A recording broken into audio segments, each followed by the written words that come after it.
Good afternoon, students. I'm sure you all would have gone through the business head topic.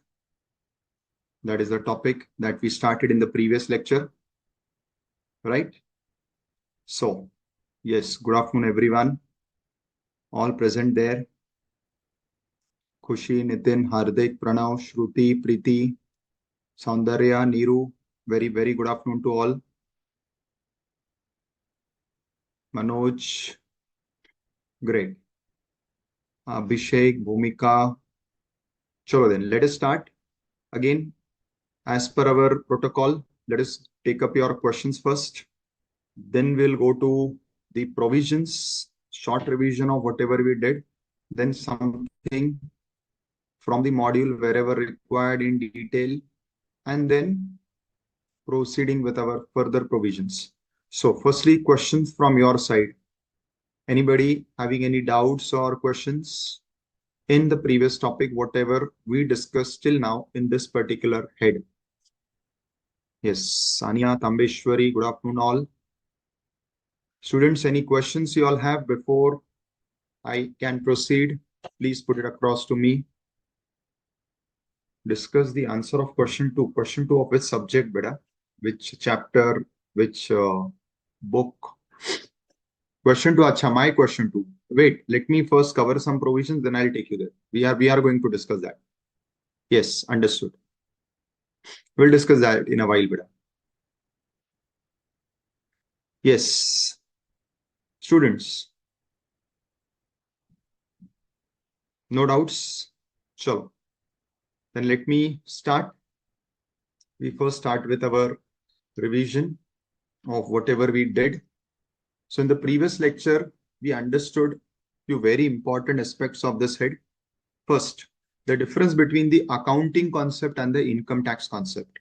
Accounting goes by the entity concept, where they are only concerned in finding out the net profit loss of the entity as a whole. They have nothing to do with heads. Also, the accounting principles, concepts, assumptions, standards are very different from the provisions that we are having in the income tax law. So it is not necessary that what is recognized as revenue in accounts in a particular year at a particular amount may be equally treated as income in the same year with the same amount. That is the first difference. Second most important thing, as I mentioned, my voice is not clear.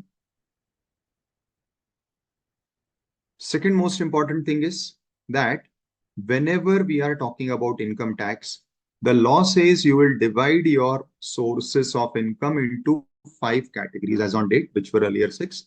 And you need to compute the income headwise. And as we saw even in the previous topic of house property, I had explained this, why you have different heads, because different heads have different mechanism for computation.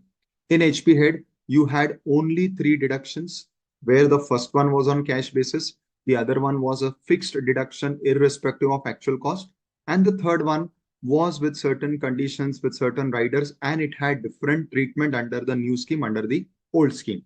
Right, Hardik? Now, in this particular case, when you come to the business head, in the business head, you will not find anything like a standard deduction. Also, under the business head, all actual expenses are eligible for deduction, not like HP, where only 3 items were allowed as deduction. All other actual expenses of house property were neglected. That does not happen in PGBP. Plus, if you recall, in the HP head, the manner of computing GAV given under section 23 bracket 1 for let out properties required you to compare actual with expected. Now that is not the same scenario under the head PGBP. Yes, if you remember the last point that we discussed, that was relating to builders, where on sale of any immobile property which is held as stock in trade, we had, you can say, a similar concept like GAV. But accepting that for all other incomes, there is no such provision. So that is what is. I did not get your question, beta. You said 2 years not taxable. I did not get this. So please understand, students, there are lot many differences between. No, beta, you are mixing two things, Hardik. When you are saying stock in trade 2 years not taxable, that was in the business head, the stock in trade of land building, whenever it is sold, it will be taxed. Similarly, under the HP head, the deemed income, the deemed rent of the stock in trade building, which is held by the builder, will not be taxable in the first 2 years.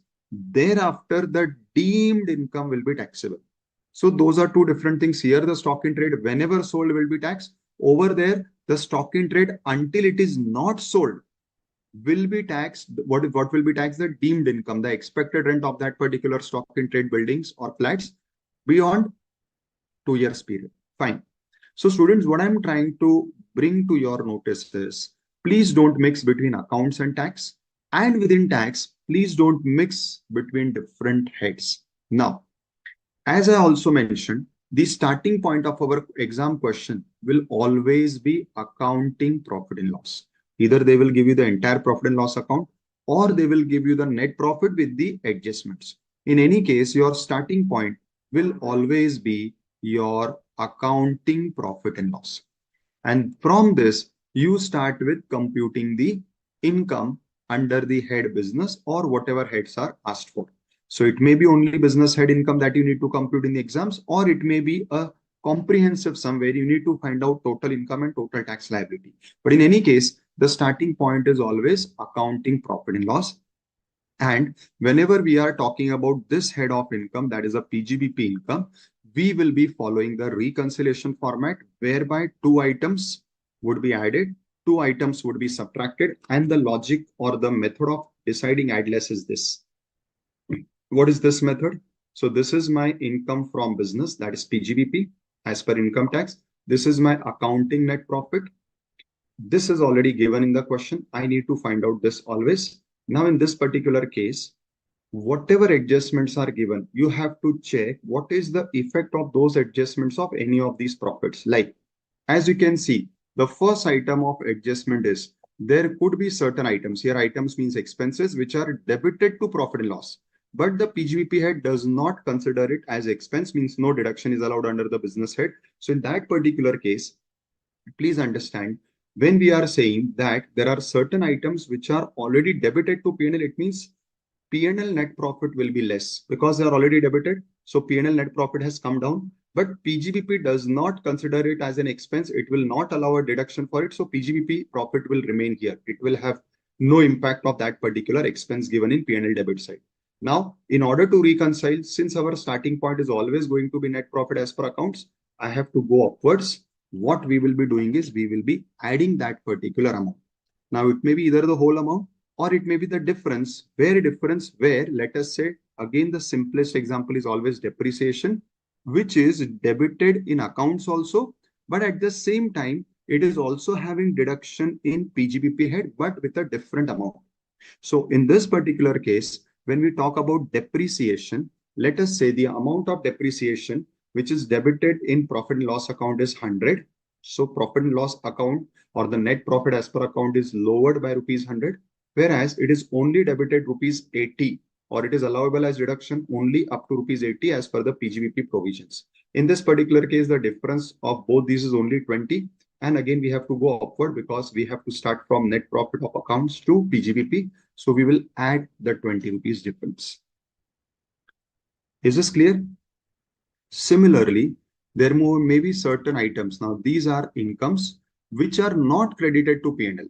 Why? I just mentioned at the start, because the revenue recognition concept in accounts and the taxability of income in PGBP or in the Income Tax Act may differ in terms of the year in which it is taxable, in terms of amount, etc. Now, there is a possibility that something is not credited to P&L because it is not recognized as the revenue of this year.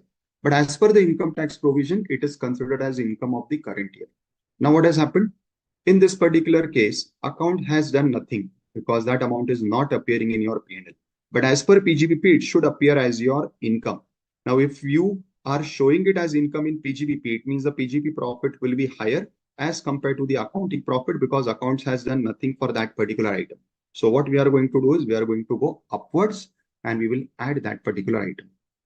Similarly, contrary to the above two, where any item is already credited to P&L, Again, it is income which is already created to P&L, but it is not finding any place in PGBP.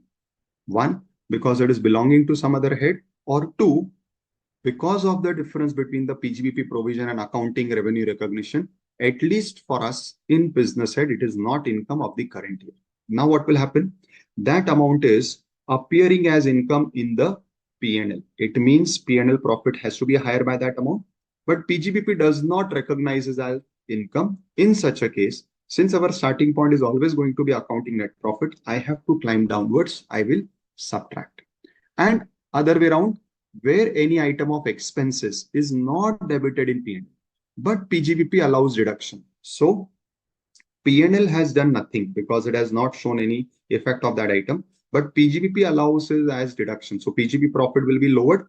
Again, to match, I have to come down from accounting profit to PGBP. So again, my treatment would be I will deduct or subtract that particular item. So these are the four possible scenarios.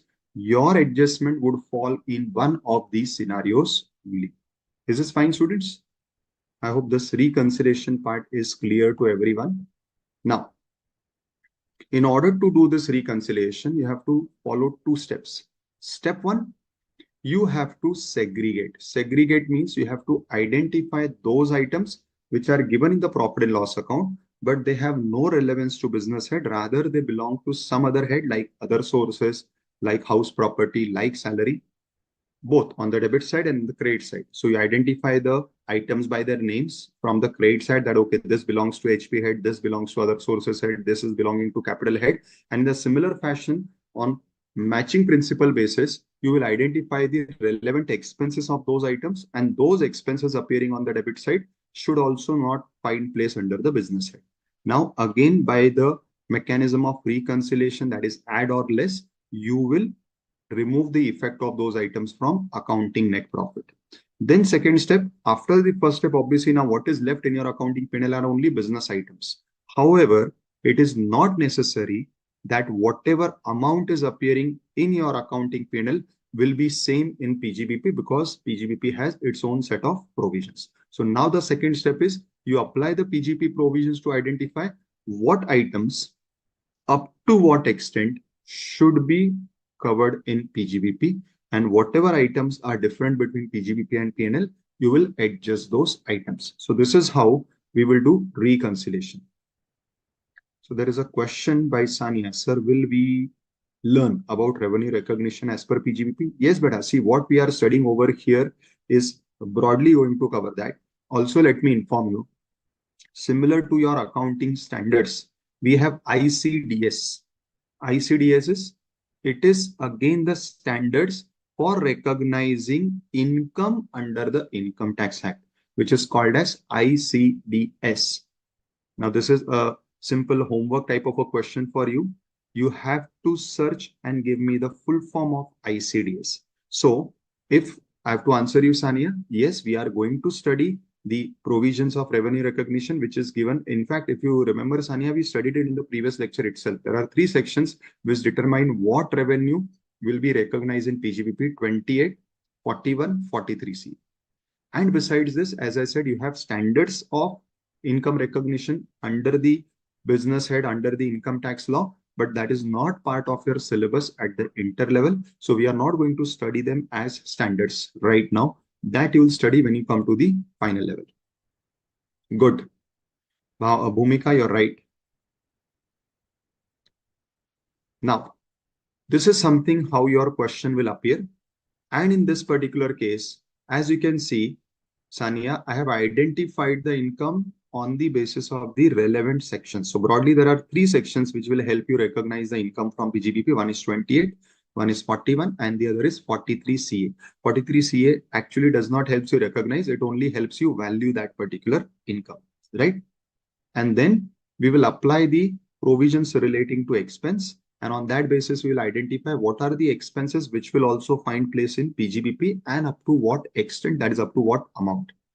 Whatever is there in P&L but not finding place in PGBP, that has to be put in the reconciliation, and the effect has to be removed by either adding or deducting that item from the accounting net profit.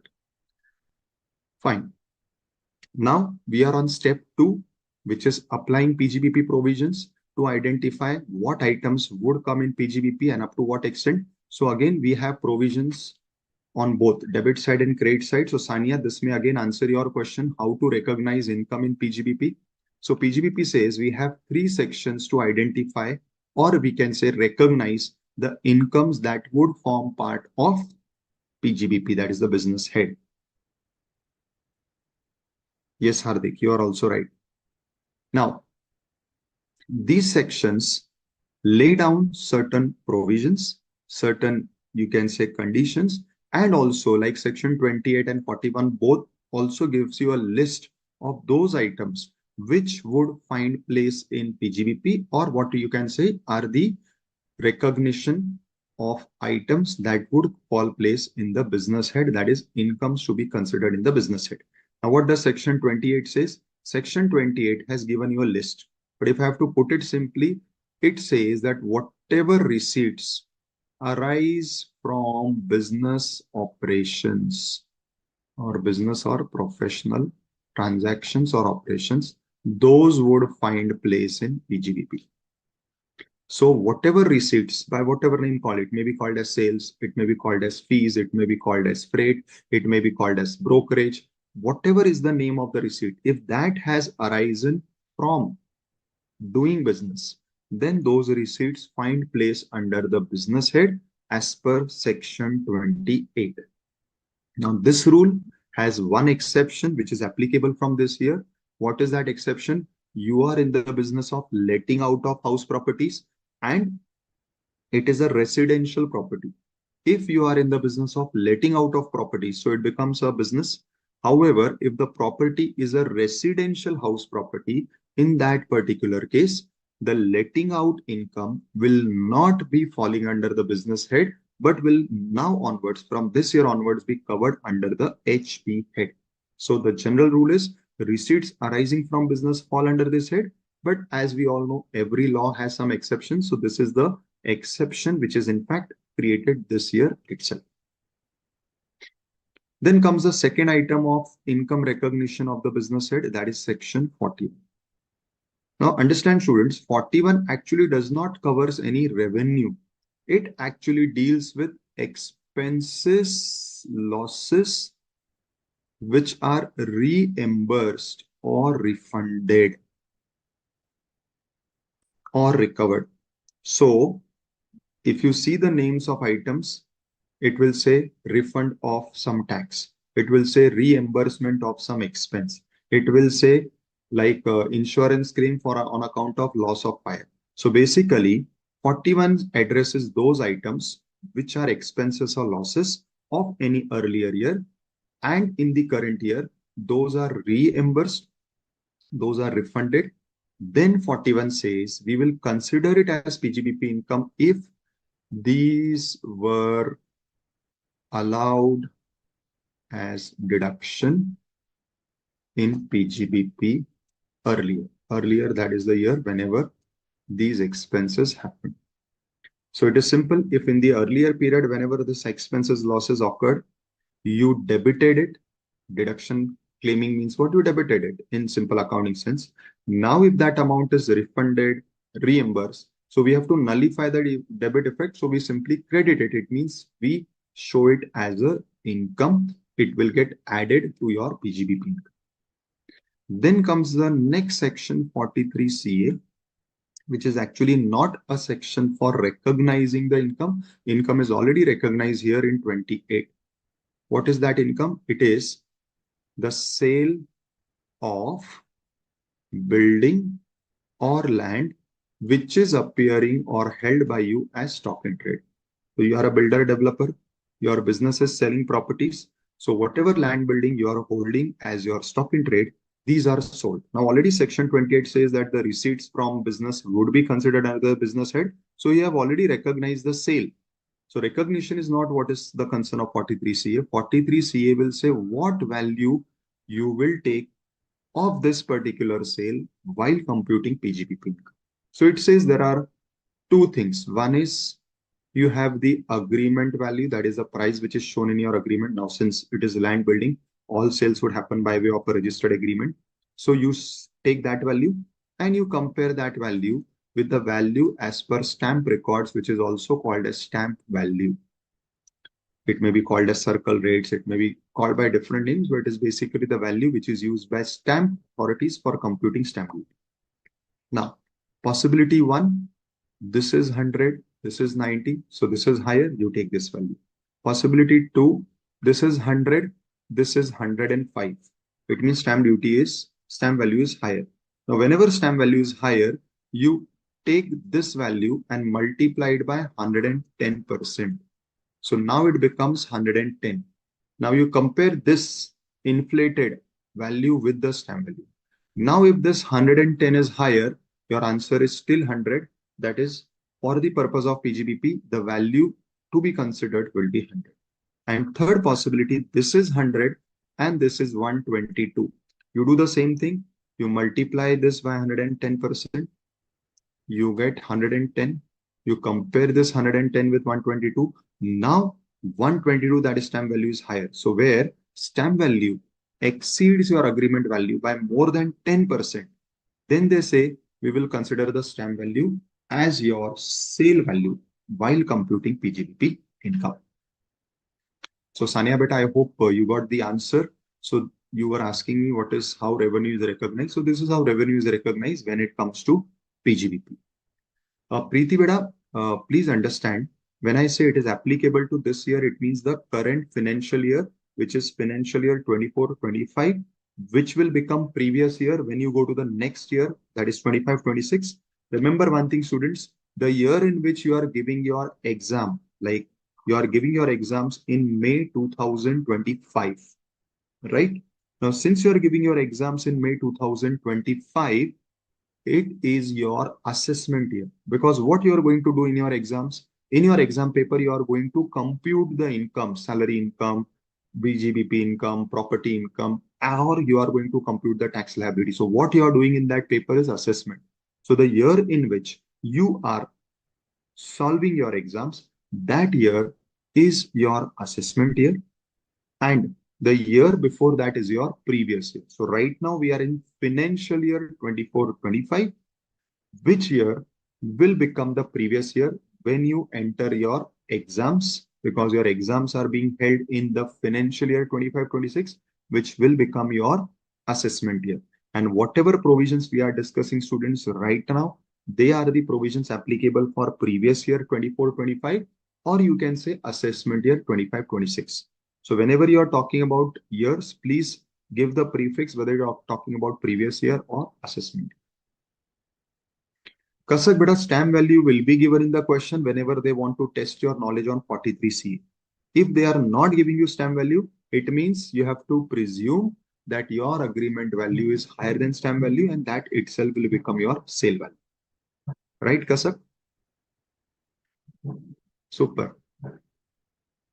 Students, up to this point, we studied in our previous session.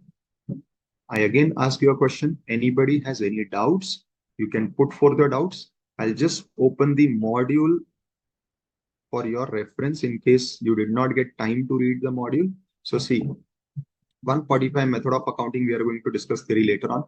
As I said, 28 gives you a list of items which would be covered under the business head. You can read the list.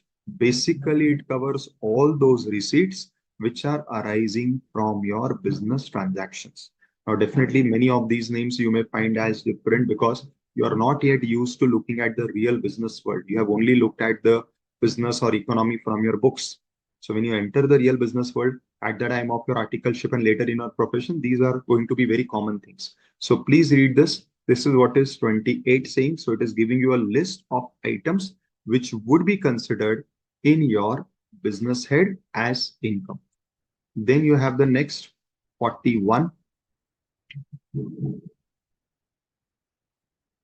This is giving a very good summary of your entire act in sequence. That is the most important part. So whenever you want to read in a sequence, you come to this part of your module. So what is 41? The heading given for 41 in the act is profits chargeable to tax. However, you remember one thing, it is what? It is past year expenses or losses. As you can see, where deduction was allowed in respect of loss or expenditure or liability for any year, means any past year, and subsequently during any previous year, that is in the current previous year, the assessee successor has obtained any amount in respect of such loss. So it was earlier allowed as deduction. That is the year in which the loss happened or the expenditure was incurred, you took deduction. And now in the current year, you are able to recover. You are able to realize that particular amount. Then as per 41 different provisions, there are multiple subsections 41, 2, 3, 4. You will show it as your business income. And then comes 43CA, which basically deals with the valuation part. What it says, where the consideration, that is a sale value for transfer of an asset other than capital asset, means it should be your stock in trade. And what is that asset? It is land, building, or both. So it is talking about sale of land building which is held by you as stock in trade. Now where this consideration, now here consideration means your actual value, that is the agreement value, is less than the stamp value. The value so adopted or assessed or assessable, that is stamp value, shall be deemed to be the full value of consideration. So it says that wherever your agreement value is less, stamp value is more, stamp value will be taken as the sale value for computing PGBP income. However, further it says, if the stamp value does not exceed 110% of the actual consideration, then such consideration shall be deemed to be full value. So wherever stamp value is more, you first multiply 110% to the agreement value. Now, if this 110% value is higher than stamp value, you take the agreement value only as your sale price. In other words, your actual sale price becomes your income from the purpose of GS, for the purpose of PGBP also. Where, however, sale value, that is the agreement value, even after making 110% is less, and the stamp value is much higher, that is higher than the 110%, then as per the original provision, stamp value will be considered for the purpose of computing your PGBP income. I hope, students, this is clear to all. Hardik is asking, sir, in PGBP, do we see the fair value? Okay, see, beta, in PGBP, there are certain scenarios where you will see the fair value, right? So there are cases where even fair value is considered, but it is not that everywhere fair value is considered. Like here, if you are particularly looking at this, here there is no scope for fair value. You don't go and check the fair value. You directly go and find out the stamp value. Praveen is asking, sir, can you give numericals? But I have given numericals twice. In the previous lecture also I gave numericals. Right now also I gave numericals. See, what is this? I think these are numericals only, Praveen. Right now, I've already given numerical example, Praveen. Okay. So I hope these concepts are clear to everyone, right? Sir, we have in book a full-fledged example on this. Yes, beta, definitely. So that's what I'm saying. Please refer to that. See, I have limited time and I wish to cover the provisions in the utmost detail. And you are always given gap in between. So I request you all students, last time also I had mentioned, please go through the module, read everything from the module, and whatever is the doubt in the module, please ask me that. Sir, this 110% will not be considered when agreement value and transfer date were same.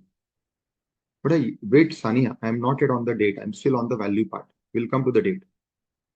Sir, what are the cases when days value is considered?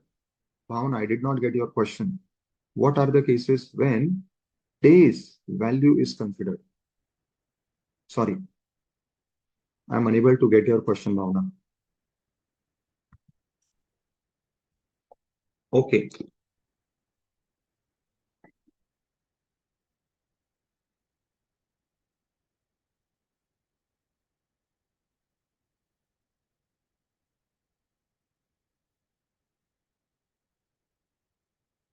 Now we'll study, na, Bhavana? See, I can give you a list, but it will make no sense because it will be just a theoretical reiteration from my side. So as we'll move ahead, you'll find those cases here where you have to take the fair value, right? But still, if I want to answer you immediately, so in what cases fair value would be considered? Wherever you get anything as your business receipt, which is in a non-monetary form.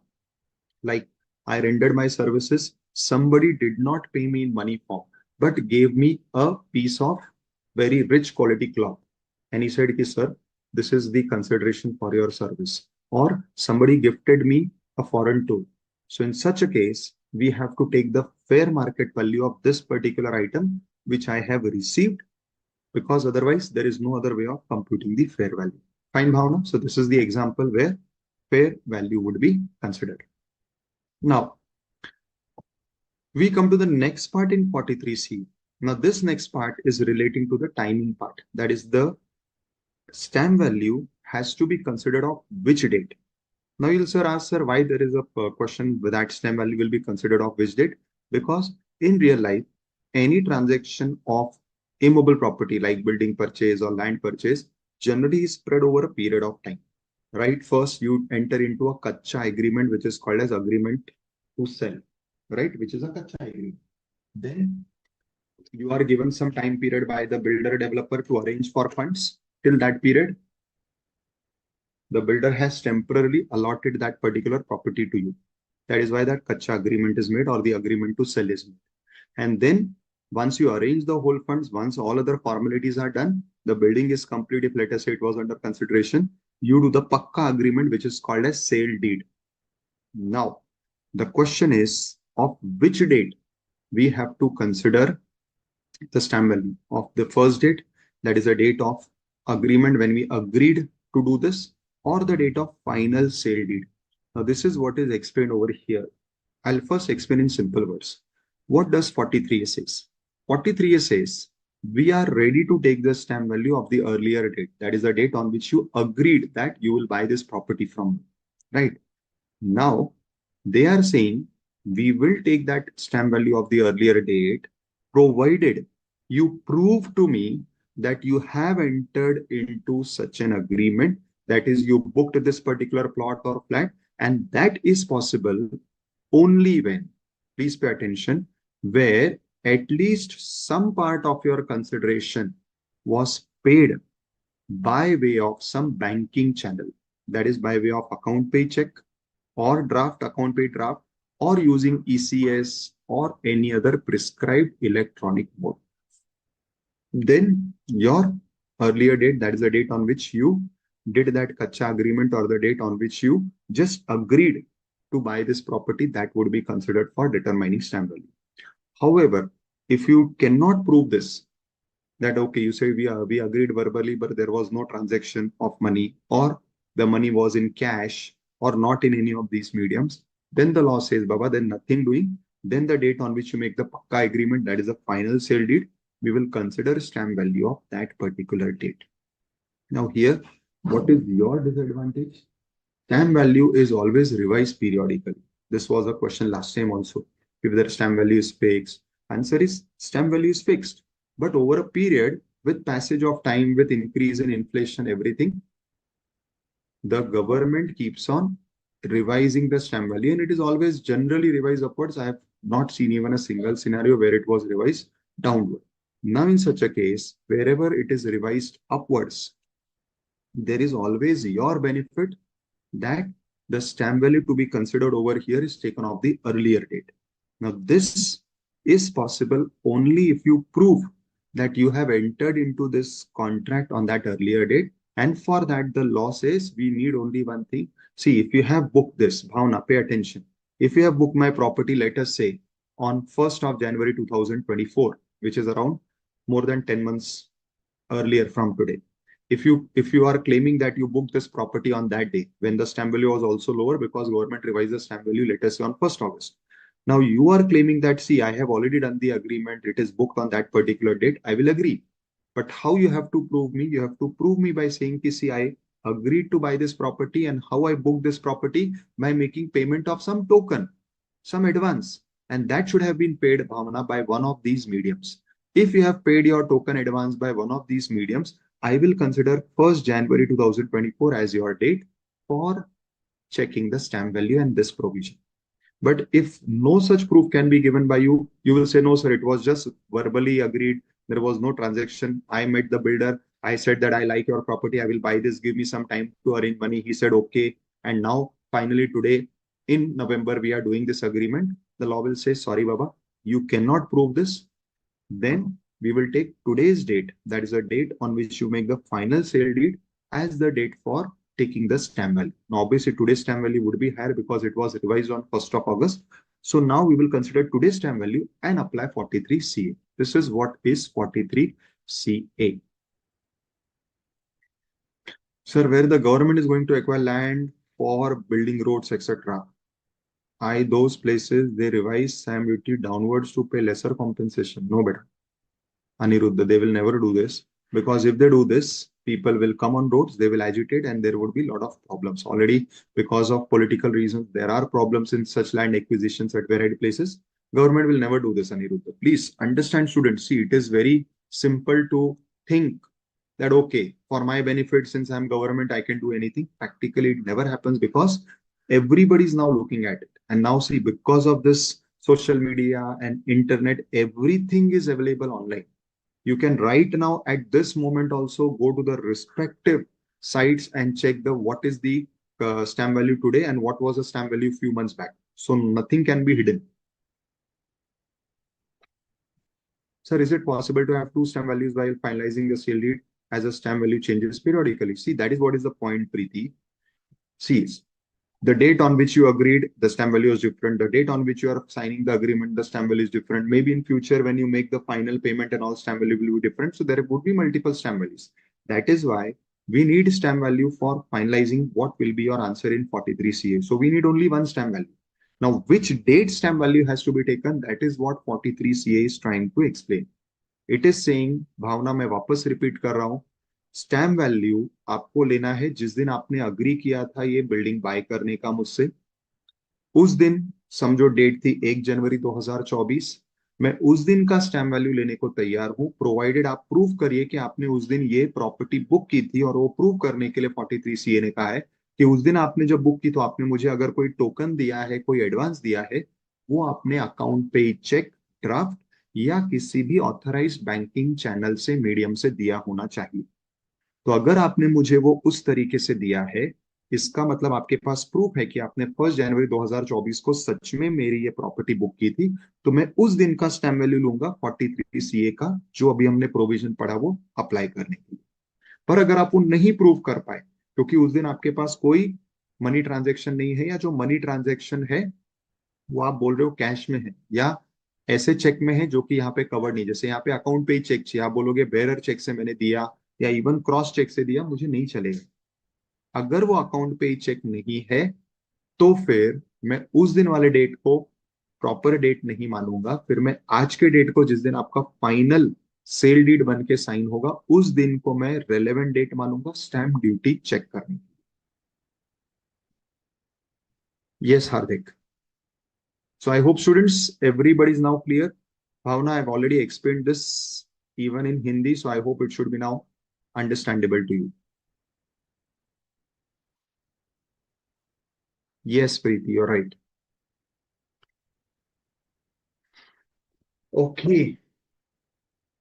So students, now let me take you to the special right in PGBP.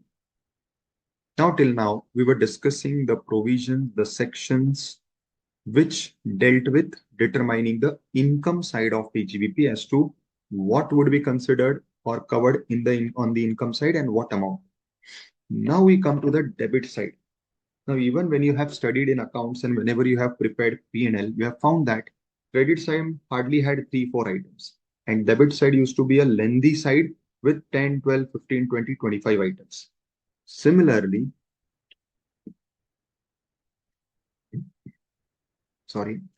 even section number wise, as you can see, credit side, had only 3 sections. Debit side has more than 25-30 sections dealing with debit side. Now, you'll say, sir, why so many sections? So again, I'll show you just these sections summary for your quick reference and understanding. Now see, those who have already read or studied the module, they will find it more easy to understand. For others, please pay attention. Now see, this is the section summary. So 28, which is the first section, is always your charging section. It tells you what incomes are covered under this head. We discussed this earlier also. The first section of every head is charging section. So 28 is the charging section and it gives you the list of income that are covered under this head. Please go through this list. If anybody has not understood anything, we'll discuss. Now, section 29 is nothing. It is just a simple guiding section. It says that the income referred to in 28, that is the incomes which we have covered in PGBP, has to be computed in accordance with the provisions that you will get from 30 onwards. So anyways, had this 29 not been there, after 28, I would have gone to the next section only. So practically this 29 does not have much relevance. Now, if you see 30 onwards, they have given you a list of admissible deductions, that is the expenses which can be deducted in our accounting sense, which will be debited whenever you are preparing P&L as per PGBP provisions. So these expenses can be debited. Now you can go through the names: rent, rates, taxes, repairs, insurance of building, rent, insurance of plant, machinery, furniture. Then you have depreciation. Then you have some specific specific deduction of additional depreciation. What is that? That we'll study in the next session. Then expenses on scientific research. Then some investment linked deductions under 35 AD. So as you can see, 30 onwards, you have sections which gives you a list of expenses for which you will get deduction under PGBP, which are called as admissible deductions because you are allowed to take these deductions. In very simple words, these will be debited to the P&L of PGBP, right? Manvi beta, we will study everything when we come to the respective point. Now, even if I have to explain a block of assets now, first, it will disturb the flow of what we are going into. And second, it may not make much sense to you. We'll discuss that in detail, Manvi, when we go to the topic of depreciation. Now, in order that you understand these sections, which are 25 plus, in simple manner, one, and also you are able to apply these sections or the provisions when you are actually solving the sum, I have bifurcated these sections into two categories, A and B. First category is where I will be covering those sections which has given a list of expenses of which deduction is allowed. It means 30 to 37, as we saw even on the screen, that it is giving you a list of expenses of which the act says, okay, you can take deduction of this. Then we have the second category where section 40 onwards, you have few sections which puts some restrictions that they will say, no, I will not allow deduction, or I will allow deduction provided you do this. So 40 onwards, you have those sections which are restricting the deduction or straightforwardly they are not allowing you the deductions.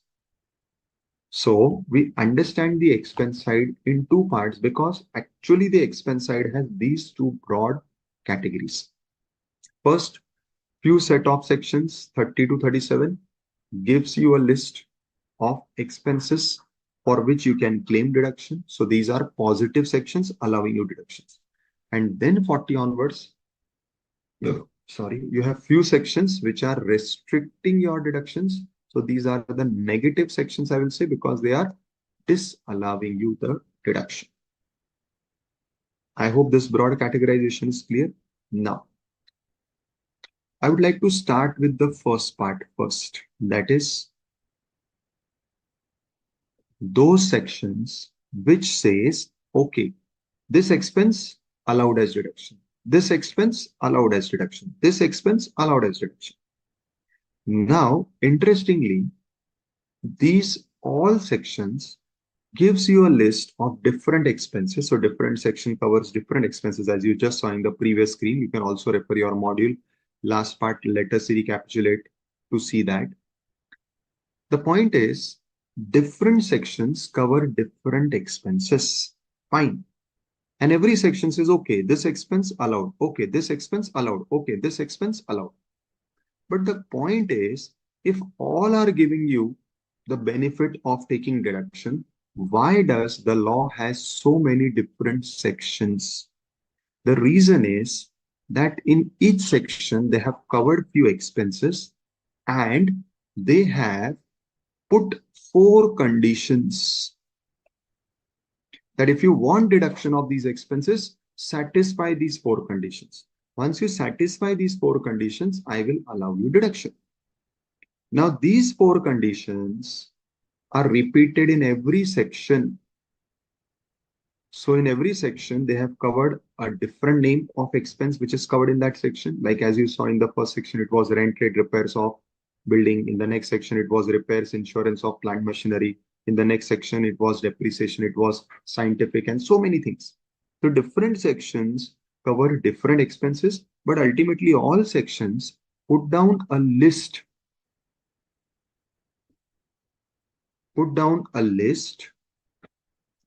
or list down four conditions that when satisfied, you will be eligible for deduction.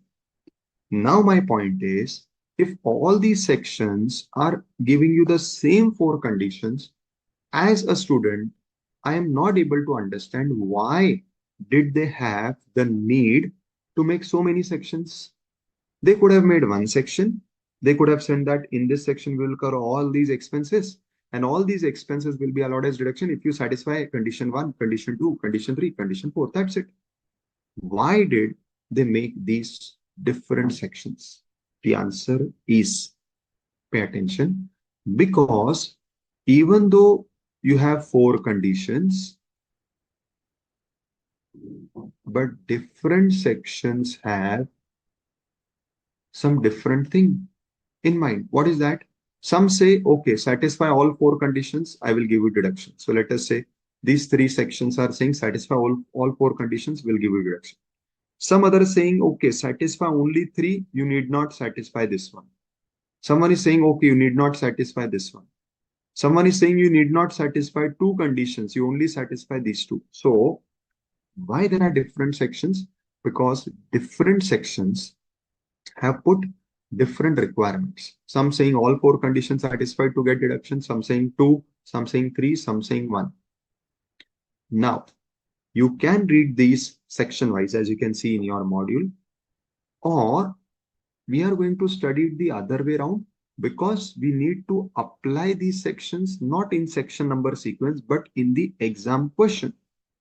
How do we apply this in the exam question? So these four conditions, as I said, whatever four conditions are there, I call them as four golden rules. So there are four golden rules, which are the four conditions.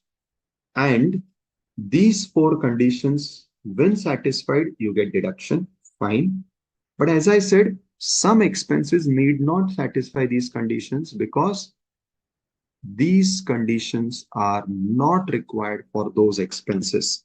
So it becomes an exception. So one, I'm going to give you those four conditions, which I have called as four golden rules. Once you satisfy those four golden rules, you get deduction. But there would be some expenses for which one of these four conditions or two of these four conditions need not be satisfied. Still, you get deductions. So they become exception to our golden rules. I hope you got this basic point, what I'm trying to explain.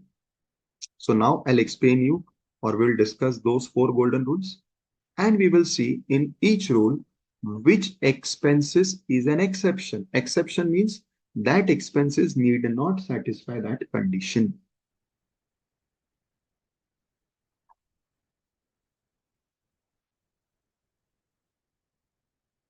Nitin beta, so you can study from PDF module, na? So when I'm saying module, you can refer the PDF. Whenever physical comes, that is fine. Till then, this PDF is available on our BOS portal. I'll request you to download this PDF. That is the PDF of module, not my PDF, that I'll share later. Please download that and start studying from that PDF, because that is what is the main module which you'll get later on in a printed form. Okay, now students, what are these four golden rules? The first very simple and very obvious rule is you get deduction if that expenditure is related to your business. Like, if you remember our previous lecture, we solved the first question in which there were two items which were your personal expense. One was some personal tax, one was some personal expenditure on some of your personal assets. Now, the basic condition, which is obvious, which is very logical, no need to even learn. It is very logical that if you are computing business head income, you should get deduction only of those expenses which are incurred for doing the business, for running the business. If these expenses have no relation with business, either because they are relating to some other head or either because they are personal, why will anyone allow you the benefit of this deduction or this expense? So it is very simple and very logical. You will not get deduction for those expenses which are not related to business. So first golden rule, you want deduction, you have to prove that the expenditure is related to the business. Now, the most important point is the exceptions. Exceptions means that even though you are not satisfying this condition, or in other simpler words, that expenses is not related to your business, but I am still giving you deduction. I am still giving you deduction. Why am I giving you deduction? Because these are such expense which are in national interest. These expense, if you are incurring, it may have no relation or link with your business per se, but it has a direct bearing on the national level. It will be beneficial for the public at large, for the society, for the country. That is why the law says, okay, you make these expenses, I still give you deduction. Like first expenditure, which you'll study in section 36 bracket 1 clause 9, which says family planning expenses. Now see, family planning is something very personal. It has nothing to do with any business. No business can have a family planning expense because businesses are non-living entities and family planning is something which is personal. However, you all will understand and appreciate this, that today India is number one in population. So this problem, once it started, that the population of India started growing at a very fast rate, the government felt the need that they need to bring certain checks and introduce certain measures to control and keep the population growth rate in check. So the government launched so many schemes. I don't know whether you all have seen that, but earlier there were so many advertisements which were saying that only two children are good, and good means only two children will be a good family, or you should not go beyond two children, or you should keep a minimum gap of these many years. So these were the different ways how government was promoting that there should be a limit on children.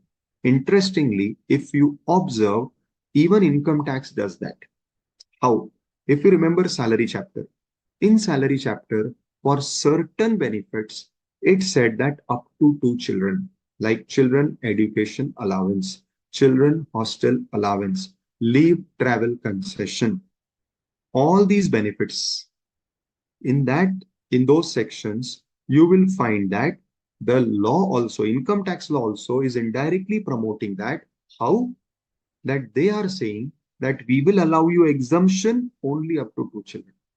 So these were the different ways how government was promoting this two-child policy, whereby the government wants that you need to now not, like if you see our ancestors or your parents and their family members or even your grandparents, at those times people were having 4, 5, 6 children, and that was very common.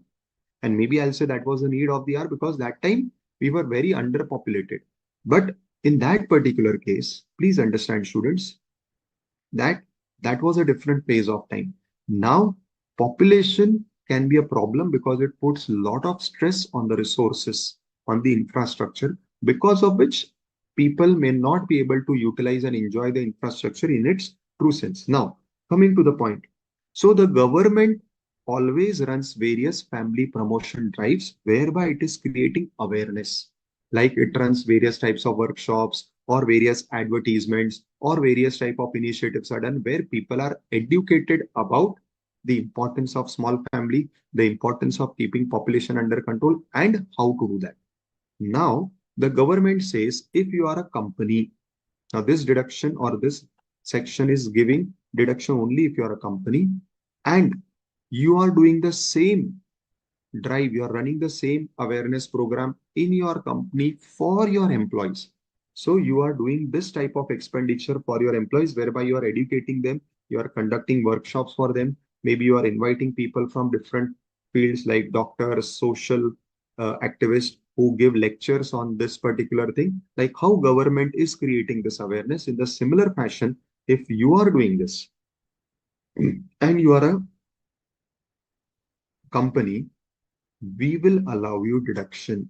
Now, interestingly, it is none of company's business to look into your personal matters, especially like family planning, but it is in national interest. So the government says what we are doing at in every part of the country, you start doing in your company, you start educating the employees, and for that the expenses that you incur, those will be eligible for deduction under 3619. Maternity leave expenses, no beta. Maternity leave is anyways part of salary, na? So it is already covered as a salary expense, and already you will be getting deduction for which you do not require 3619. Fine, beta, Shruti. So maternity leave expense are not covered over here, beta. They are already allowed to you as deduction as part of your salary expense. So as a businessman or entrepreneur, the salary, which is my first expense on the P&L debit side, is anyways covering all these maternity and all other benefits given to employees. So first thing, students, is this section gives deduction only if you are a company assessee. Second expense, which is an exception to our rule, is scientific research. Now see, in accounts, we normally call this expense as R&D expense, that is research and development expense. The same expense is mentioned in Income Tax Act as scientific research expense. Now, please pay attention. Again, you all will understand and appreciate that it is in national interest that we always keep on doing research in various fields. Just to inform you, I don't know whether you all are aware of, just I think 2 weeks back, our ISRO was awarded at National Forum for being the most, I think in some space program, yes, for the moon mission, if I'm not wrong. Moon mission, yes, for the recently launched that Chandrayaan 3, right, Hardik.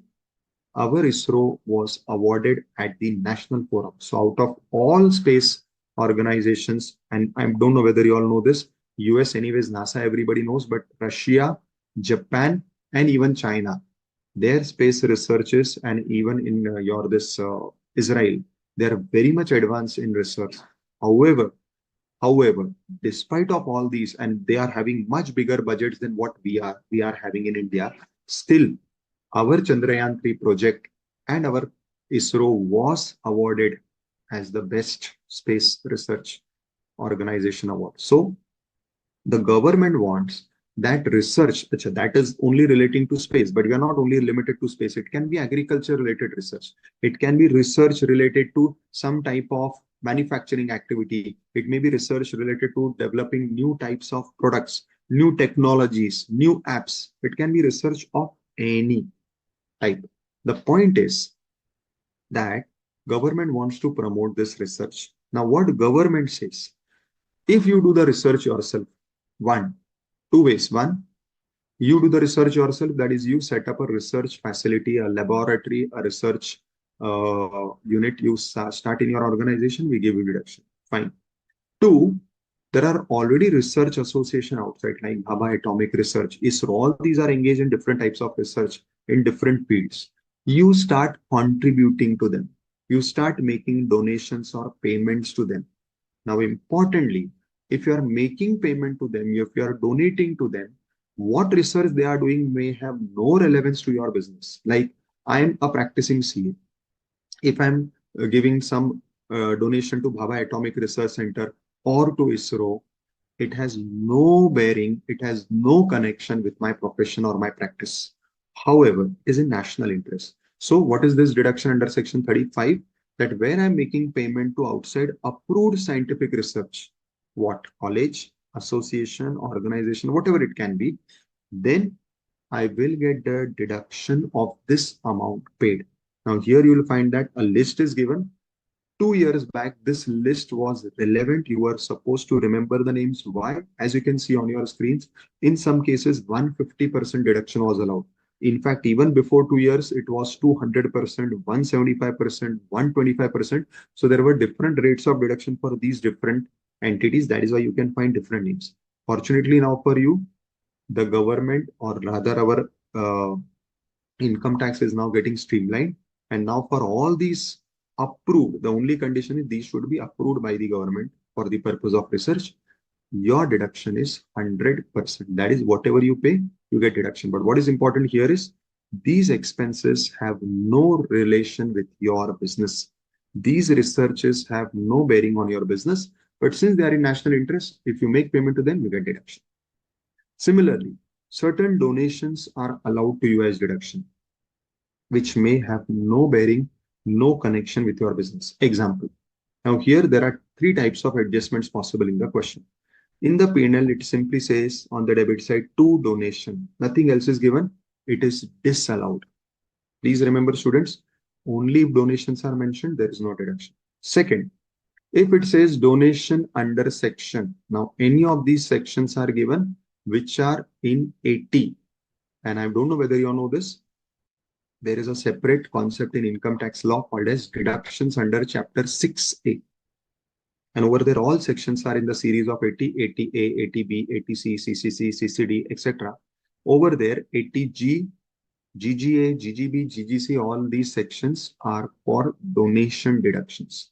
Now, yes, I'm sure you all would be knowing this because you may have got some relevance of this in salary also. Now, if you have made these donations, which are covered in section 80G, still you will not get deduction under the head PGBP. See, we are talking about PGBP. You will not get deduction under PGBP, but yes, you get deduction, but under some other chapter, some other place. That is, when you find out your GTI, from that you deduct this, which is called as deduction under chapter 6A. But under PGBP, while computing PGBP head, you will get no deduction. So for two donations, there is no deduction under PGB. One, only it is mentioned as donation. Two, it is mentioned as donation under any of the sections of section 80, which is not part of business head. Now, what is important over here is if any donation is made which is covered under section 35. Now, one such donation we already studied, that was of scientific research. See, here also section 35 is mentioned. So one donation which is covered is 35, and then you have 35 CCC, 35 DD, 35 DDB. So you have different sections in the series of 35. In that, if you are making donation for agriculture extension, or if you are making donation for skill development, again by the name, I'm sure you can understand, these are all in national interest. So the law says these donations which are covered in the act itself in section 35, if you are making those donations, you will be eligible to claim deduction, even though agriculture has no bearing on my CA practice. Skill development of some engineering or any other has no bearing on my practice as a CA, but still it is very much important in the national interest, right? Vinutha is saying, sir, education loan interest is deducted. No, beta, because it is a personal expenditure. It is not allowed as deduction in PGBP, and also it is not in the form of any donation. Yes, you get deduction under 80E, which is chapter 6A, section 80E, but you don't get deduction over here. So our first rule, basic condition is that expense which you want to claim as deduction should be related to your business, should be incurred for the purpose of business, and then only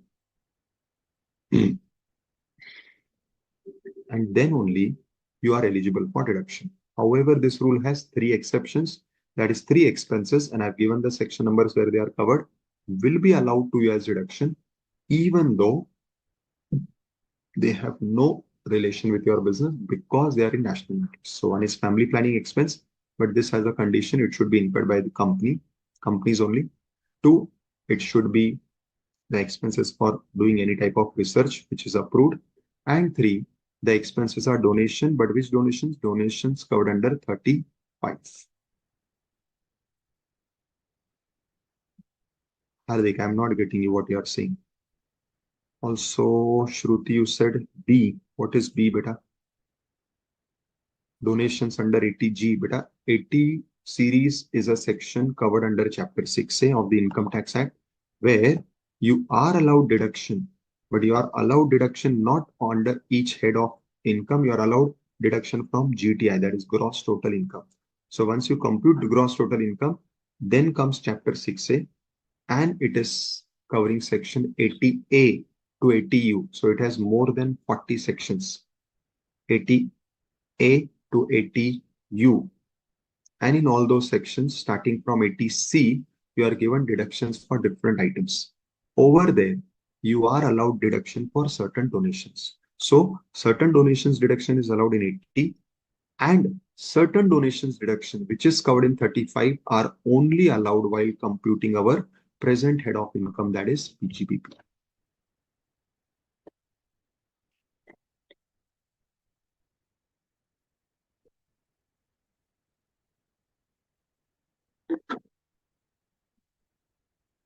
Pallavi, beta, irrespective of whatever business you are into, whether you are in agriculture business or any business, where you are making payment to only approved scientific research association or approved agriculture extension projects, only then you get deduction.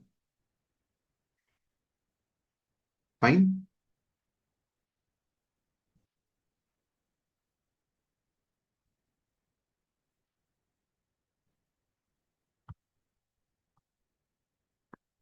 Sir, business provides scholarships to students is allowed as deduction under PGP. No, beta. See, scholarship, Praveen, beta, how is it related to your business?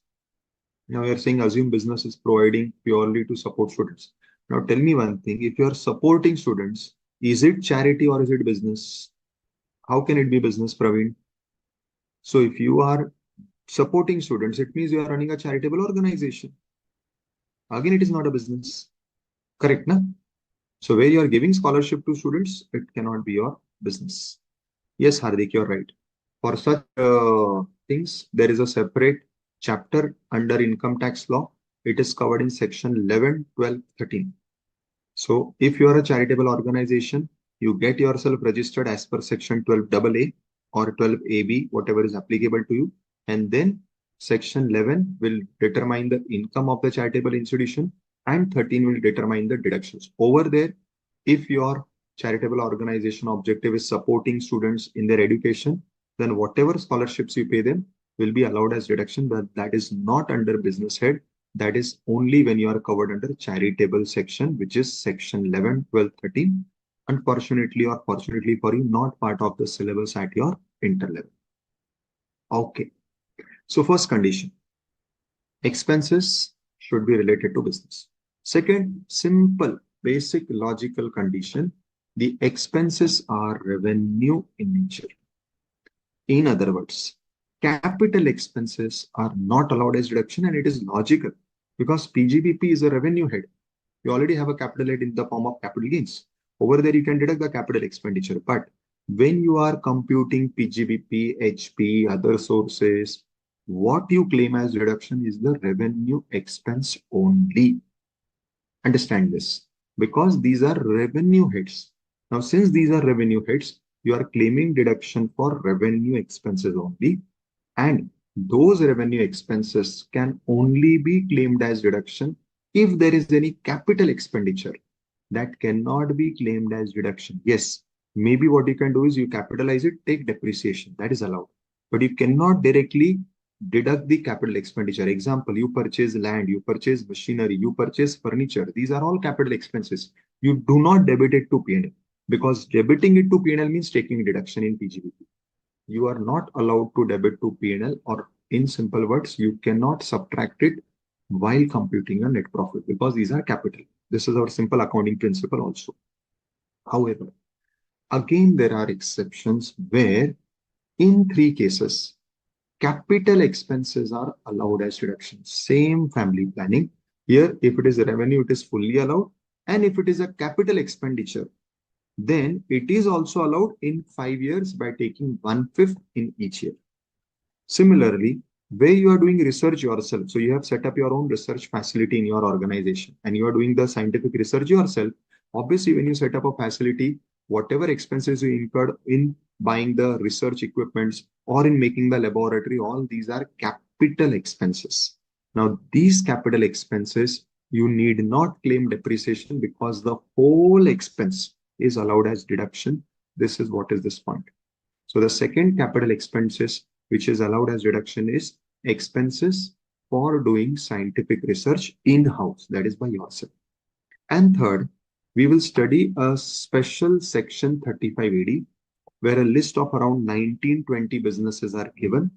Those are called as special businesses. That is businesses covered under 35 AD. Now, if you are engaged in any of those special businesses whose list is given in 35 AD, then for those businesses, revenue expenses anyways allowed. Even the capital expenses incurred by them would be allowed while computing their PGBP income. So that is very interesting. These special businesses are allowed to deduct even the capital expenditure like building, machinery, plant, furniture, etc. Only land is not allowed because anyways for land no deduction is allowed. But other than land, other capital expenses, they can deduct. Third, simple condition. See, these are no special conditions. All the four are very basic logical conditions. The condition is, since we are computing income every year, take only the expenses which are of the current year. It means you cannot take past expenses in the current year. Neither we allow you to take future expense in the current year. Only you can take expense of this year while computing PGBP income. In other words, I will allow you deduction only for current year expense, not of past year or future years. I hope this is clear, right?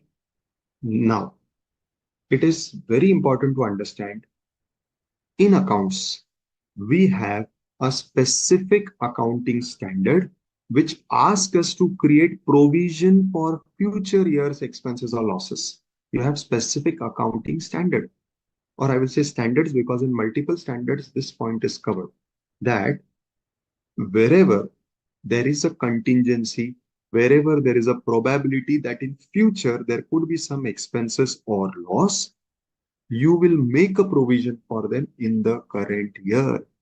So we are providing for future year's expense in the current year. Why? Because the principle which the accounts follows for doing this is conservatism principle. Income tax has no such principle of conservatism. It simply says, yes, Hardik, you can also call it as prudence. Yes, students, you are right. There are different AS, AS 29, AS 4, AS 5, AS 10. There are so many AS which covers the concept of provision.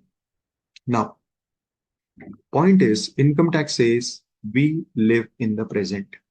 We have nothing to do with the past. We have nothing to do with the future. So first rule is we will allow you deduction only where the expenses of current. So first, it should be related to business. 2, it should be revenue. 3, it should be of the current year. That's it. No future, no prior. However, again, exceptions. Because we have so many sections. Why so many sections have been designed? Because different sections have some different requirement. Now, there is only one expense for which even provisioning is allowed. And what is that one expense? Expense on gratuity. Now, we all know that when your employee will retire in future, you are called upon to pay the employee some gratuity, either as per Payment of Gratuity Act or as per the terms of your contract of service, whatever it is. Now, 40A, 40 capital A bracket 7, this section has put down some conditions and restrictions that we are going to study when we go to the restriction category, whereby you will be allowed deduction for provisions made for gratuity. So you have not actually paid the gratuity. But even if you create a provision, still that will be allowed as deduction.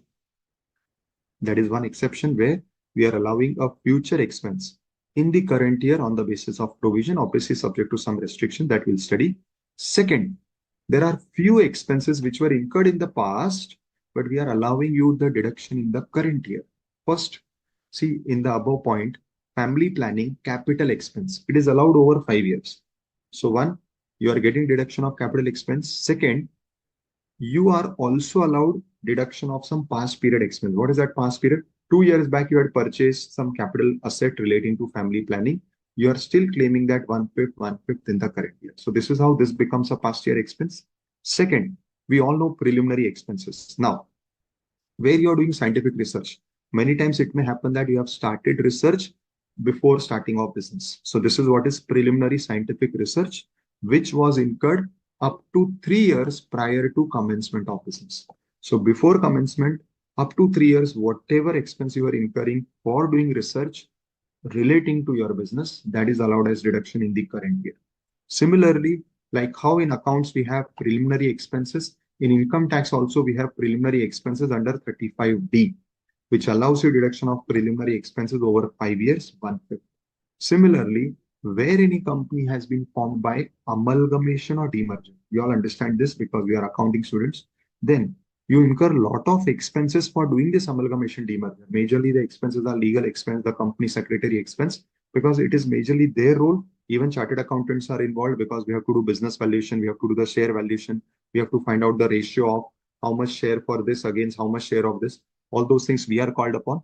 So all these expenses which are required while doing amalgamation demerger, these expenses are like preliminary expenses for the newly formed company. That newly formed company, which is formed on the basis of amalgamation demerger, can claim the expenses of all these legal and CA, CS costs, and those expenses are allowed like preliminary over 5 years under 35DD. Similarly, where you have a VRS scheme, VRS is voluntary retirement scheme for your employees. So whatever payment you do to them is a big amount. So that amount is also allowed over 5 years. So these are few expenses where different sections of the Income Tax Act, the PGBP head, allows you deduction over a period of time. And majorly, these are all past period expenses of which you are claiming deduction in the current year. Similarly, if you're in mining business, the preliminary expenses of mining are allowed over 10 years period. This is the only expense in the PGBP head, or rather the entire income tax law, which has a spread of 10 years. Now, besides that, two more expenses of past period are allowed in the current year, but these 2 points, E and F, I will explain when I explain you a restriction point, because these are relating to restriction section, as you can see, section 40 clause A and 43B. So when we go to the 40 series, which are the restriction sections, I'll come to this point again. So for the time being, what we have understood that there are 3 rules. Rule number 1, expenses are related to business. Rule number 2, expenses are revenue. Rule number 3, expenses pertain to the current year. 3 simple conditions. You satisfy them, I'll give you deduction. Or for certain expenses, as you can see, these conditions are also not applicable. So without satisfying them also, you get deduction.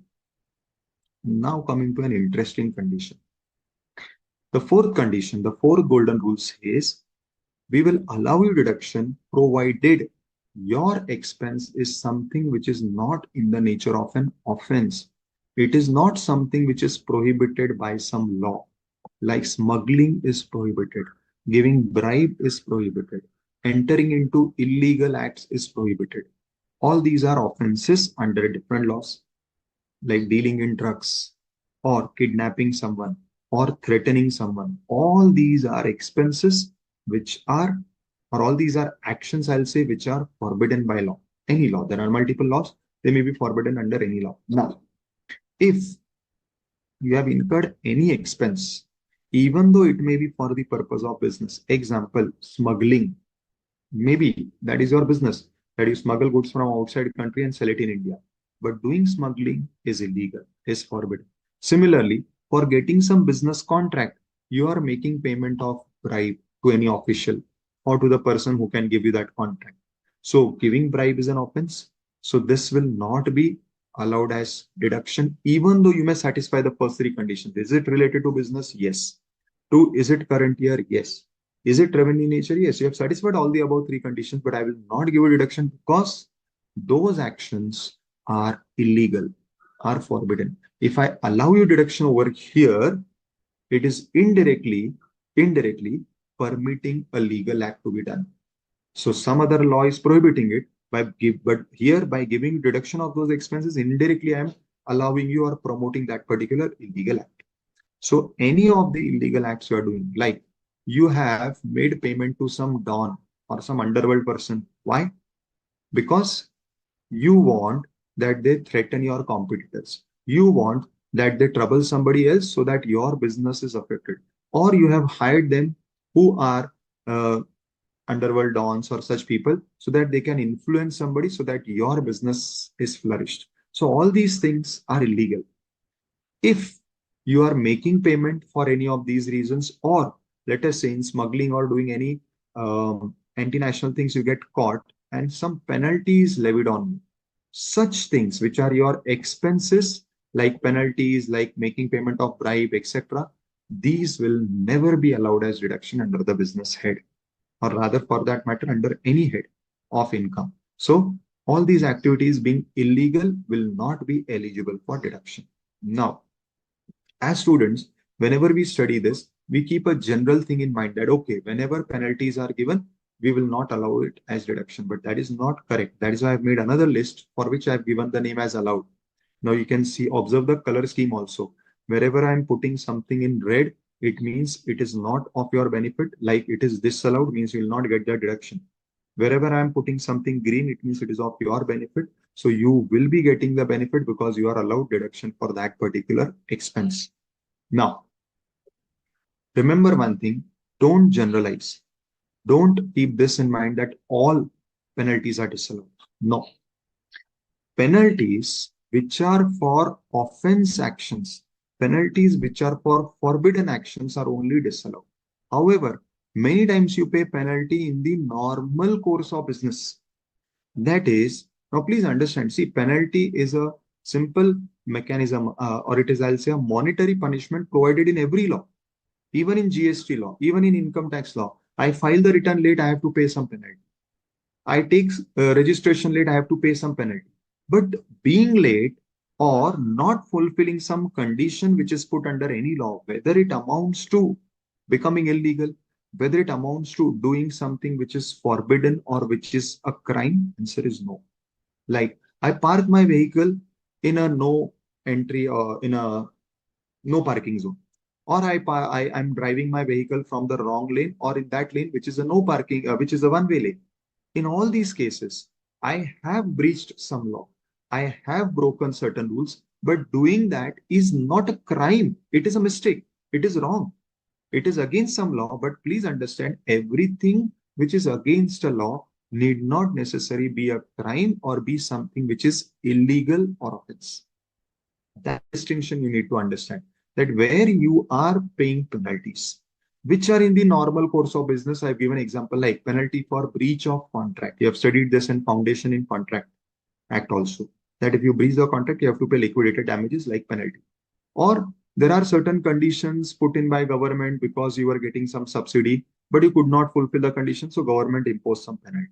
Or you were given some export obligation that, okay, you have to make so much export in so much time. You could not make the export, so again some penalty was put. Now these are all general penalties, not for any offense, not for any crime. So what does the law says? That we will allow you deduction for such penalties. So don't generalize that all penalties would be disallowed. Only where it would be a crime or an offense, then only such penalties are disallowed. I hope this is clear. So if you observe, these are the 4 golden rules.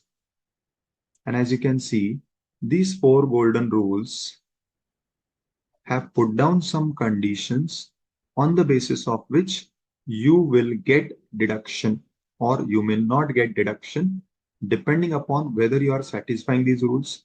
Even if you're not satisfying, is it given as some type of relaxation, which are called as exception? So this is how the first category of sections are drafted from 30 to 37, where broadly four conditions are kept, which I am calling as four golden rules. You satisfy these, you get deduction. In some expenses, in some cases, the law itself has given you relaxation where the law says, even if you don't satisfy this, I am still allowing you deduction because I'm okay with you not satisfying that particular expense or condition. So this is how you can remember 30 to 37 by remembering only those expenses which are exceptions. That is, for which satisfying all the four conditions is not necessary. So simply you can remember where capital expenses are allowed, only three. Where past expenses are allowed, only four. And in fact, you'll observe many of these exceptions are common, like family planning, scientific research, 35AD. These are some common items you'll find in all. Is this clear up to this point, students? Now we will be going to the next category where we are going to study the restrictive sections, the more draconian sections. Sir, in mining, is it 10 years prior to commencement? Yes, beta. So whatever 10 years prior to commencement you incur expenses, please understand, Shruti. See, mining is such an activity where you don't know where the mine is. So major part of your time before starting your business is spent in searching or locating a mine. See, mine is something where beneath the earth there are some minerals or some resources. But how do you know that whether there are resources here and to what extent, so that I should start this business of digging this place, firstly getting this place from the government and then digging and mining, and then my business starts. So firstly for locating the mine, and once the mine is located, then you have to develop that area to be used as a mine. That also involves few years. So that is why they have kept a longer period of 10 years. So 10 years before you actually start doing mining and selling that in market. Prior to that, 10 years is the time allowed. Whatever expense you incurred during those 10 years are preliminary. But this is only for mining. Yes, Hardik.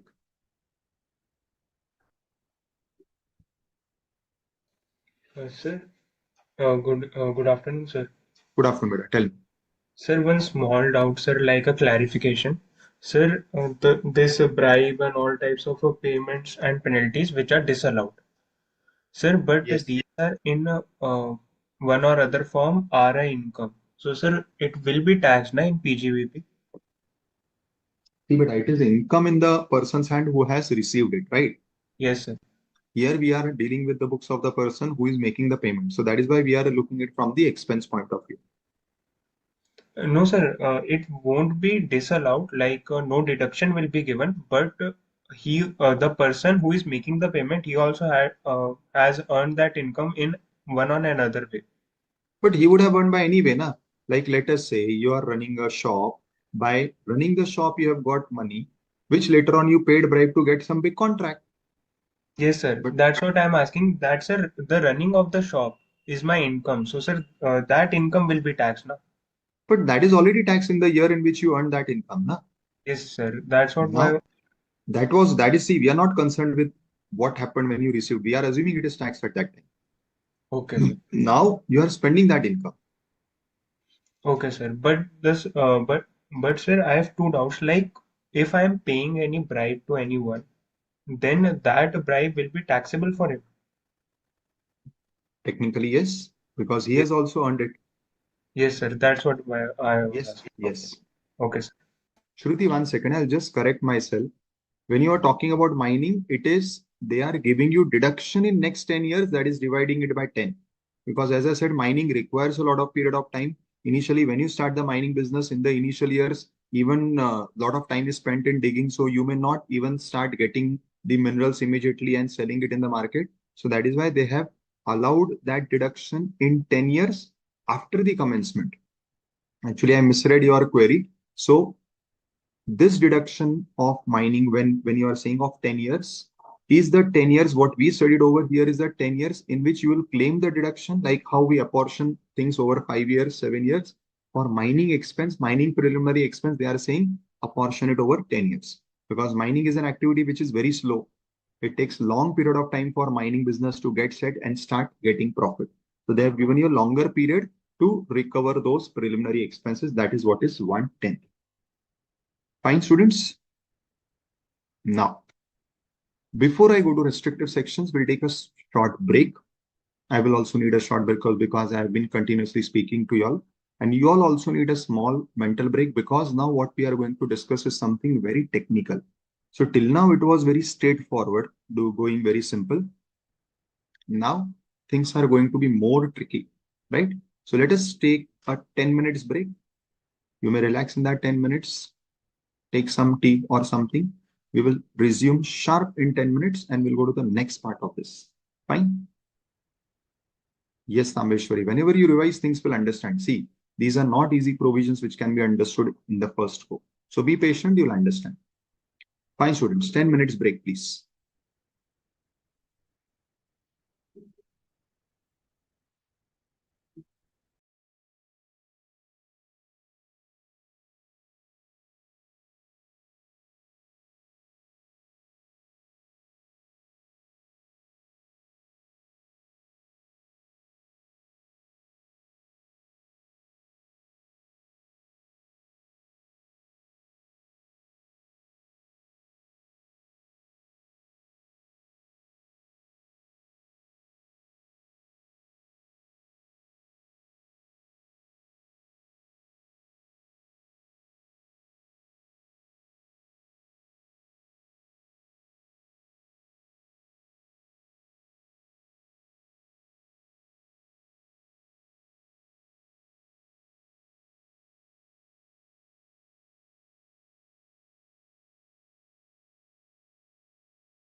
Okay, students.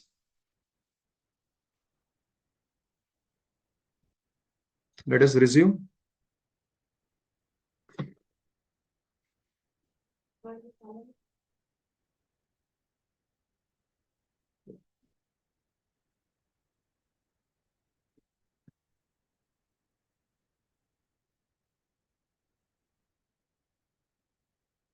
Fine. Now,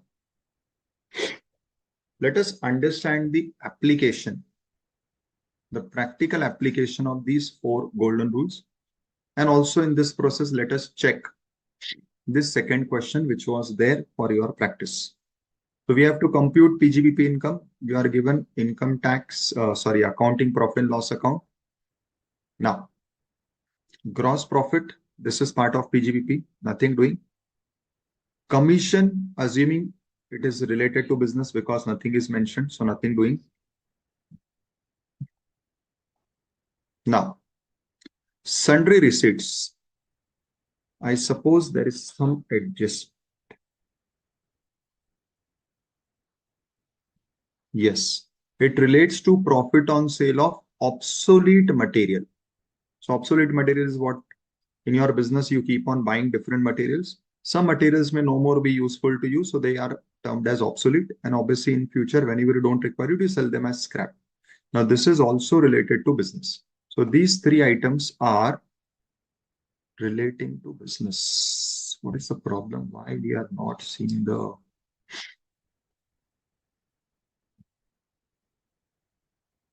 Are you all able to see the markings that I just did? Like I have put a tick here. Okay. Now, interest on fixed deposits. This is other sources, so you'll subtract. Yes, I'm also not able to see, but I don't know what is the problem.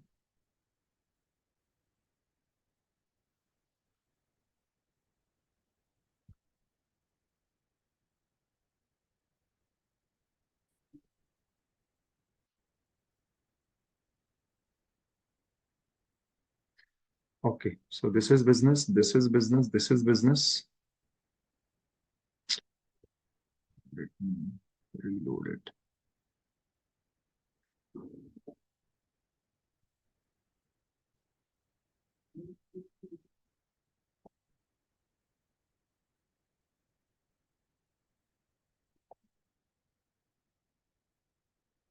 Okay, I'll open the Word version. Maybe here we can see. Okay.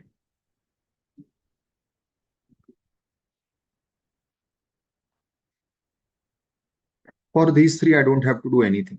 Now this I will deduct because this is part of other sources. Recovery of loan given to employee is also to be deducted because it is not a revenue receipt.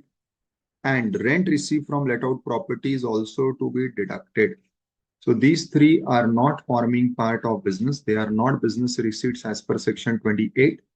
Hence, these three would be deducted. I hope this is clear to all. Now, when we come on the debit side, I'll go through the adjustments. Depreciation as per income tax is 13,000. How much is depreciation over here? Depreciation 20,000. Okay, this 2 has got shifted. Depreciation is 20. Now, as per income tax, it is 13. So, accounts is showing higher depreciation by 7,000. So, I will add 7,000. Right? Next is rent taxes include 8,000 as property tax of let out property. Now, let out property is part of other head. So, the expense should also not be here. So, again, we will add 8,000 out of rent rates and taxes. So in our reconciliation, we'll add 8,000 to the net profit of accounts. Administration expense include 12,000 disallowed under 48.2. Now we are yet to study what is 48.2. So that is why here I have directly given you the conclusion. The 48.2 disallows so much of expense. Now whatever is disallowed means income tax does not allow you the deduction. It is not ready to give you the deduction, but that is also debited in your P&L. So we will again add that much amount. It is part of administration. So out of administration, this much amount of rupees Suppose it was 12,000. 12,000 is disallowed, hence that is also to be added. Next, sundry receipts, this is done. Interest on loan is disallowed under 43B. So the interest on loan, entire amount is to be added. Commission relates to commission for getting a tenant for the property. Again, the commission is not related to business because it is for earning the property income. So that commission will also be added. This whole amount. So this entire 16,000 in our reconciliation will get added to the net profit of P&L. Next. Advertisement includes 25,000 disallowed under 48.3. So advertisement, again, 25 will get added.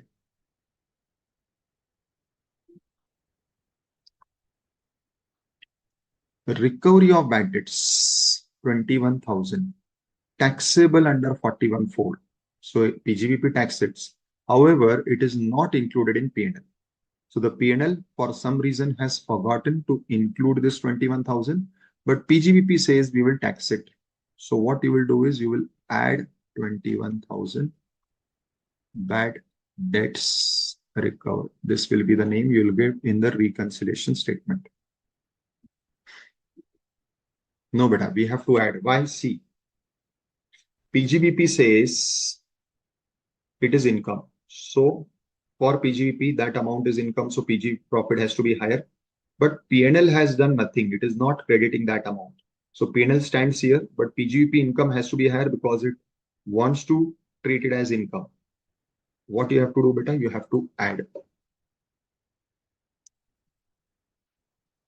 Net profit, beta, Kasak not given because actually I was myself creating this question to suit your purpose. So I did not get time to do the balancing. So that is why I said last lecture also that for certain calculations, you have to take care. So maybe you can find the balancing net profit and then taking that net profit, you can do add less to find out PGBP income.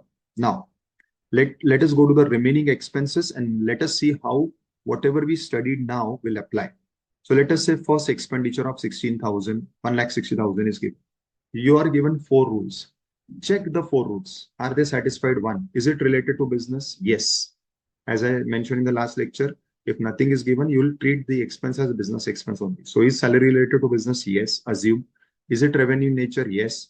Third, is it pertaining to current year? Yes, because we have debited it to P&L, so we debit only current year expense. And 4, is it an offense? Answer is no. So all 4 conditions satisfied, allowed. Similarly, second expenses, rent, rates, taxes. Is it related to business? Yes, except for 8,000. So we have already added it to. Is it revenue? Yes.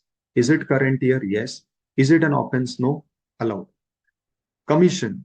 Is it related to business? Answer is no because of the adjustment. So we have already added this whole amount. Next, advertisement. Is it related to business? Answer is yes.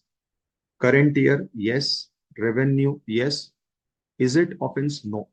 So it has satisfied all my 4 golden rules. So technically, as per the 4 golden rules, entire 1,15,000 is allowed. However, because of the restriction sections which we are going to study now, out of this 115, 25,000 is restricted because of some section. The reason which we are going to study now, 25 is disallowed. Next, reserve for losses. Is it revenue? Yes. Is it business? Yes. Is it current year? No. So entire amount will be added. Why? Because is it current year expense? No. Depreciation. Is it business? Yes. Current year? Yes. Revenue? Yes. Offense? No. Allowed. Except for the difference of amount that we have already shown as adjustment. Otherwise, this 20,000 is satisfying all our conditions. Similarly, legal expense. Is it related to business? Yes. Current year? Yes. Is it revenue? Yes. Is it offense? No. Hence, allowed. Conveyance, stationery, bonus, administration expense, repairs. For all these expenses, same rule. Is it related to business? Yes. Current year? Yes. Is it revenue? Yes. Is it offense? No. hence allowed. Again, this entire 86,000 administration has satisfied all the four golden rules, but out of this 80,000, 86,000, 12,000 is such which is falling in one of those restrictive sections which we are going to study. Hence, out of 86, which is satisfying the entire four conditions, well, because it is specifically being disallowed by those restrictive sections, only 12 will be disallowed. Correct? Interest on loan. What is given for interest? Why did we add it? It is disallowed again. So nothing is mentioned. So all four conditions are satisfied. Is it related to business? Yes. Current year? Yes. Revenue? Yes. Offense? No. So technically it is satisfying all four conditions, but again, because of one of the restrictive sections, it has been for the time being disallowed. And then loss on sale of factory building. Is it related to business? No. Even you can apply the second rule. Is it revenue in nature? No. So for both these reasons, since it is not satisfying our basic condition, it will be disallowed. So these are the items which are disallowed, added. Some items are fully added, some are partly added. But administration expenses कितने हैं? 86, इसमें से 12,000 का problem है. Correct?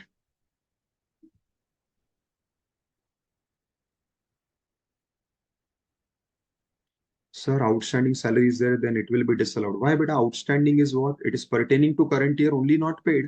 And anyways, we had outstanding salary in P&L. So it will be allowed because outstanding pertains to the current year. Only thing is it is not paid. So why we require payment, Hardik? Payment is not a condition everywhere, right? Yes, but a factory building profit is capital gain, loss is capital loss. In any case, it will go to the head capital only. You're right, Apurva. So hence, it is not part of PGBP. It is not satisfying our first golden rule that it should be related to business. Right? Students, I hope through this example, you will now be able to understand how those four golden rules have to be checked. Right?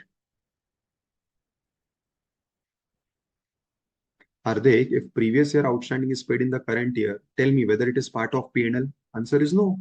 Your P&L is anyways in the first place not considering expenses of past year.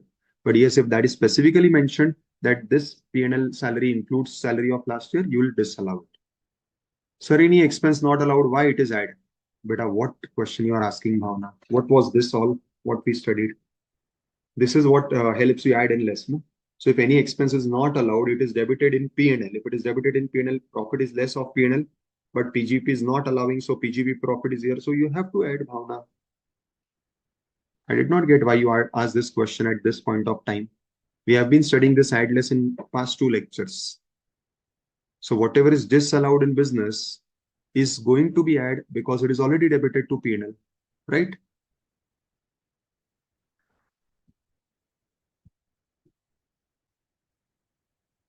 Hardik, mining, we will come to the point. Now, see, here I'm not taking individual items detail. That will go to detail when we go to the module in our next lecture. Right now, first, let me give you the whole PGBP so that you understand the whole PGBP. But a question मैंने already upload कर दिया Nitin. I've already uploaded this question sheet in the previous session only.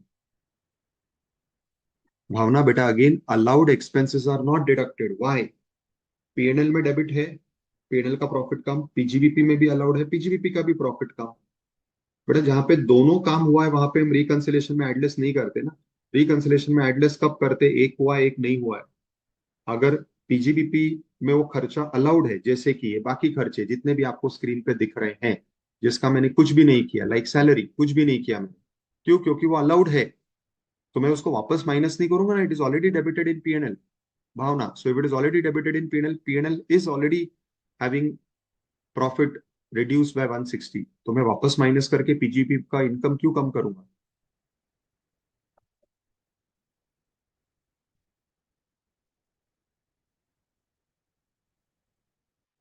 श्रुति बेटा, in house property we say if letting out of property for business, then we will see that in PGBP.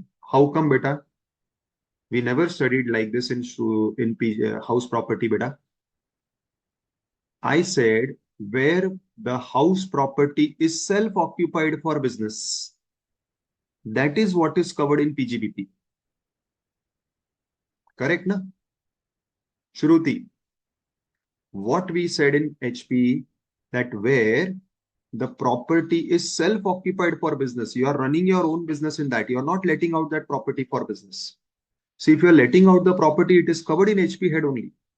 Where you are self-occupying the property for your own business, like I'm having my own office in which I'm doing my practice. You may be having your own office in future. Presently, your parents may be having some factory, some shop, some business. So the place where they are carrying on their business, that is self-occupied for own business, that is what is excluded. Yes, Bhavana, you are right. Manoj, sale on factory building is considered capital in nature. That's why we haven't considered. Correct, beta, Manoj. Shruti, I hope you got the point. So where property is let out, it is HP. Where it is self-occupied for own business, it is PGBP. So that is where we are considering now. See, in PGP, what we are doing for that property, rent rates taxes are covered. Here, rent rates taxes, here depreciation, interest on loan, whatever is for that property which is self-occupied for business is covered in PGBP only. Once the property is let out, the expenses of that property will not be covered in PGBP. It will go to HP only. I hope this is clear to everyone. Fine, students. Okay. Now, after these 4 golden rules, let us go to the interesting part. That is a point where we have restrictions. What are the points where restriction is there? Means for these expenses, the law says deduction is either completely not allowed, or the law says the deduction is allowed but subject to some restriction conditions. So those are the sections which I have put under this category of restriction and disallowances. Now, what are they? Let us understand. First is section 40 clause A. Now, 40 clause A, the first section under the restriction category, covers many clauses, 1, 1A, 2, 3, etc. What I have done is, I have again not gone clause-wise. That we can see in the Bare Act also. Here, our purpose is to understand it conceptually. So I have merged similar logic points into one point, and all the different clauses covered in 40 bracket small a have been merged into only 2 points. What does 40 bracket small a says? First, if whatever you have paid is a direct tax. Now, presently, we only have income tax. Earlier, we also had wealth tax, gift tax, etc. Now, we only have income tax. Now, if you have debited your income tax, or if the employer is paying income tax on the perquisite income of employee, this you would have also studied in salary, where the employer may pay the tax also of the employee on the perquisite income, right? Or you are paying any fees, charges, etc., to the state government, which is considered as a tax. In short, by any nature, if you are paying any amount which is a direct tax, presently in all sums, it will be only income tax. So don't worry for other things. So whatever amount you have paid as a direct tax will always be disallowed. So in P&L, wherever income tax paid is given, or provision for income tax is given, or outstanding income tax is given, you have to remember it will be disallowed, because 40 bracket small a has expressly disallowed that expense. I hope this is clear, students. Now, coming to a very interesting part in 40 bracket small a, that is 40 clause A.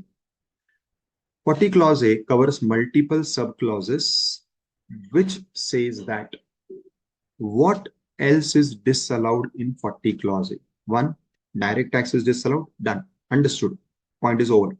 Second, those expenses on which Income Tax Act requires that TDS should have been deducted. So those expenses on which TDS deduction was applicable. Now, I'm sure you all know what is TDS. Whenever you are making payment of certain expenses like salary, like rent, like professional fees, like commission, whenever you are making payment of these expenses, the income tax law requires that while making payment, you deduct the TDS on these amounts. You deduct the tax on these amounts and you pay the net amount to the recipient. Now, what does 40 clause A says? In the Bear Act, you will find it in different subclauses, subclause 1, subclause 2, subclause 2A, etc. I have merged it into one point because all clauses are actually saying the same thing, except one clause that I'll explain later on. So what does 40 clause A says? That where any expense is covered in the TDS list, that is, while making payment of that expense, you are supposed to deduct TDS. Now, if you forgot to deduct the TDS, so TDS was not deducted by you, or you deducted the TDS, but only TDS deduction is not sufficient. You have to deposit the money with the government also. So we'll study in the TDS chapter that whatever TDS you deduct, every month's TDS has to be deposited with the government by the next month's 7th. And this rule only has an exception for TDS of March month, which has to be deposited by 30th of April. Fine. What is the point? The point is the payment that you are making is liable for TDS deduction. And you either forgot to deduct the TDS, that is, you made the complete payment without deducting TDS, or you deducted the TDS, but you forgot to deposit this amount. So when you are not complying with the TDS chapter requirement, PGBP head says, we will not allow you the deduction of that expense of which you forgot to do TDS. So this point of 40 clause A, slightly technical, but not at all difficult. So I am making payment of rupees 2 lakhs as professional fees. Now the TDS section requires that whenever I'm making payment of this, section 194J of TDS comes into picture. It says that I should have deducted 10% of TDS and I should have only transferred 1,80,000 to the professional. Now, what have I done wrong? Either I paid the entire amount, that is, I did not deduct this 10%, I paid entire 2 lakhs. So I forgot to deduct TDS, one. Or two, I deducted TDS, but I have not deposited the TDS with the government. So see, once you have not deposited, it is as good as you have not done the TDS because government is not getting the TDS now. Now, when you fail to do any of these things, either deposit or either deduction. So either not deducted or after deduction not deposited, then 40 clause A comes into picture and 40 clause A says, okay, now I will punish you. How I will punish you? Even though this expense is legible expense, it is a correct expense, it is an expense for which you should have got the deduction, but because you have defaulted in something, I will not give you the deduction. Now I go to the technical part of this. What is the technical part of this? The technical part of this is by what time were you supposed to do the deduction of TDS? Any time during the previous year. Actually, TDS deduction has to be made at the time of payment or at the time when you are passing the entry for expense, whichever is earlier, that is as per TDS. But PGP says at least you do it by the 31st of March, that is by the end of previous year at least. Now, our previous year is 24-25. So you have to check in the sum that have you deducted this TDS any time during the previous year, that is any time up to this date? The answer is no. I have not deducted the TDS. Then you have to come to point 2, which says I will disallow the expense. How much? I'll explain in a minute. Okay? So first is I forgot to deduct this TDS when even till the end of this previous year. I have not deducted the TDS. Second possibility, I deducted the TDS either on the date when the TDS was supposed to be deducted or later on, but before 31st of March, that is within the previous year. But I have not paid it. Now, by when they are asking you to deposit this TDS? See, again, TDS chapter says by the 7th of next month, but PGBP says no problem. We are ready to wait for you further. Till when? Till the date when you file your return under section 139(1). So 139 bracket 1 is the section for filing returns. Again, that you'll study in the return filing topic. PGBP head says, at least before you have filed your returns, please go and deposit this TDS. If you have deposited that, your role is over. 40 clause A will not trouble you. But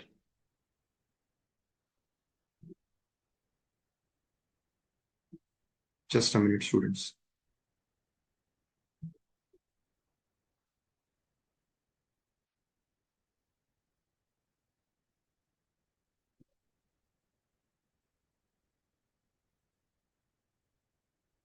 So, what is the point? The point is you have to deduct before previous year end and you have to deposit before filing of your returns. If you do both, 40 clause A is out of picture. You are not troubled by 40 clause A. Now, let us say you missed one of this. Either you have not deducted by 31st of March, that is end of previous year, or after deduction, you have not deposited it before filing of returns. Then 40 clause says, okay, I will punish you. How I will punish you? If the expenditure is to be paid to a resident in India, both conditions have to be satisfied, then 30% of the expenses will be disallowed. So in this example, 2 lakhs is my expense, which is debited to P&L. It is my expense on professional charges. I have not deducted TDS or after deduction not paid the TDS. Then 30% of this, that is 60,000, I have to add back. This is what we did even this in this sum. I had given the same adjustment, but I have not mentioned why it was disallowed. I simply said it is disallowed. Why disallowed? This is the reason, because you did not deduct the TDS or did not pay it. Now, I've given you some timelines to deduct and pay it. These timelines are extended timelines because the TDS chapter requires it to be done a lot before, but I'm still giving you extra timeline. Even till then, if you don't do it, now PGBP punishes you. It says that if the expense is a domestic expense, means the payment is to a resident in India, 30% of it is disallowed. And if the payment is to be made to a non-resident or to a person who is outside India, then the entire 100% expense will be disallowed. So let us say this professional is a professional in UK and you have to make this payment to that person, obviously in foreign currency, and you have not deducted or deposited the TDS. In such a case, entire 2 lakhs will be disallowed. So it will be added while computing your PGBP income. Students, have you understood this first technical section? 40 clause A, where TDS was applicable and either you did not deduct or after deduction you did not deposit. Anybody? Any question?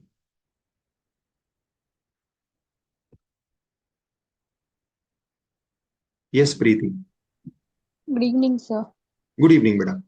Sir आपने इसमें बोला था कि TDS पे नहीं करते या फिर पे करा अगर डिपॉजिट नहीं किया तो उसके लिए कुछ चार्जेस है, पेनाल्टीज है क्या? Yes, बेटा, जब आप TDS चैप्टर पढ़ते हो, there is interest for either non deduction or non deposit of interest of TDS. And अगर वो डिफॉल्ट आपका रेगुलर कंटिन्यू होता है, so they treat you as assessee in default, तो इंटरेस्ट के अलावा आपको पेनल्टी भी लगती ओके सर, तो फिर ये अगर पेनाल्टीज अगर हम पे करेंगे, so it will be allowed for deductions or not? What will be allowed, the penalty or this expense? Yes sir, the penalty.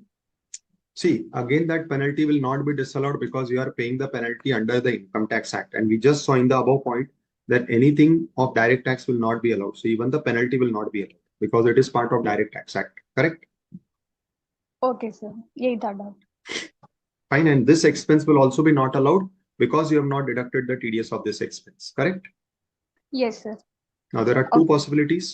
If it is a domestic expense, 30% of the amount is disallowed. If it is a foreign expense, 100% of the amount is disallowed. Got it sir, thank you. Perfect.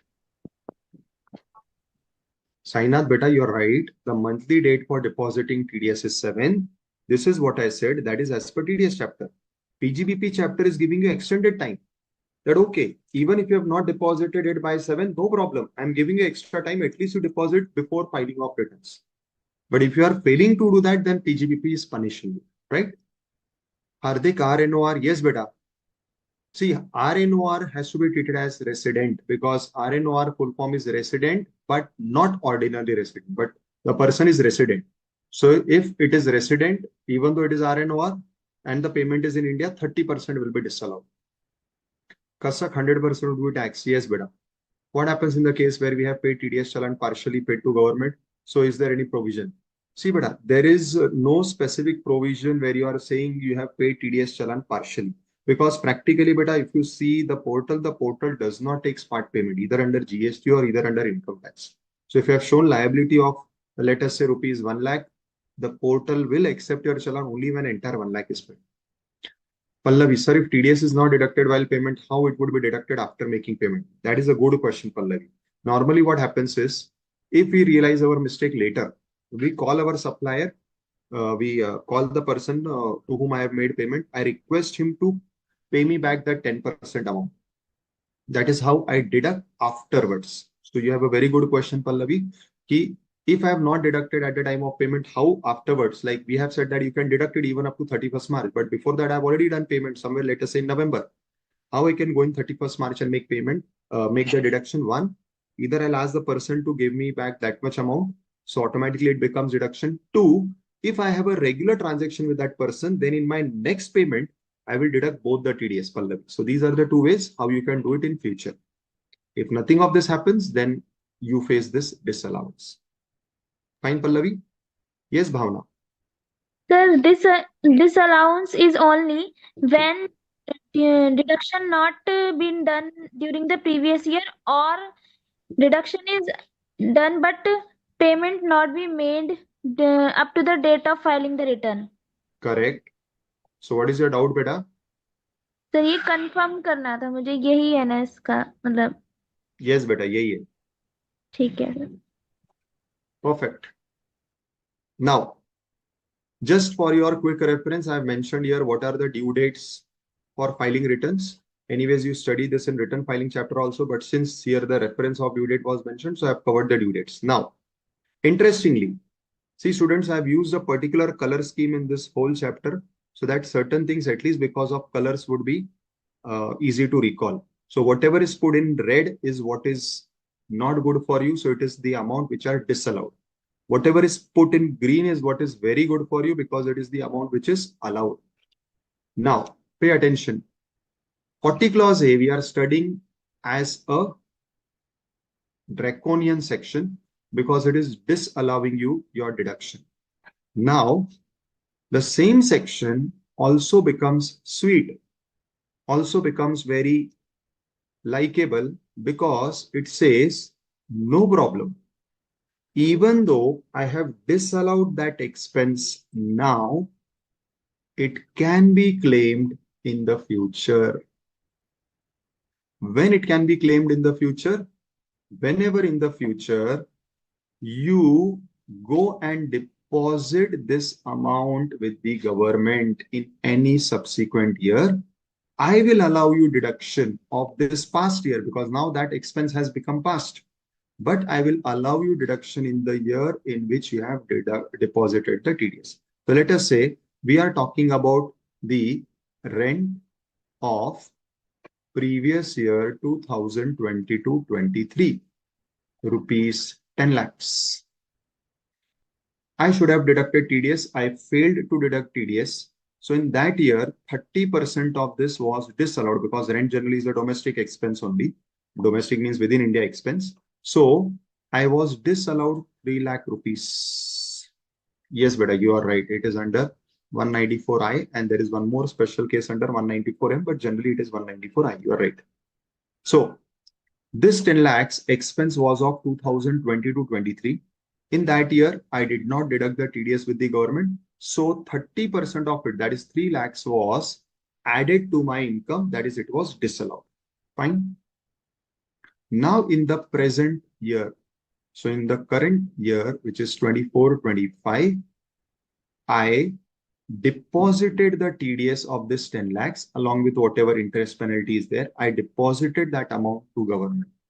Now they say that in this year, this rupees 3 lakhs, which is actually pertaining to the earlier period, can now be claimed as deduction. So this amount of 3 lakhs, which was not allowed here, will be allowed here because the purpose of 40 clause is solved. 40 clause purpose is I should get TDS. If I get TDS, I means government, you take deduction. So you did not give me TDS in that year, I disallowed your deduction. You come and give me TDS in the current year, I allow you the deduction. Is this clear to y'all? Students, is this point clear to y'all?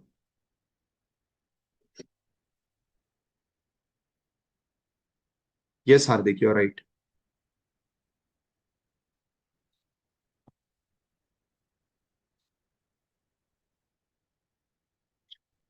Sir, what if extra TDS paid? You can take refund, but if you have wrongly paid extra TDS, you can go and take it. So the provision, in simple words, I repeat, 40 clause A is disallowing you any expense of which TDS is not deposited with government. But in future, if you go and deposit that TDS, then I will give you deduction of that old expense in the future year.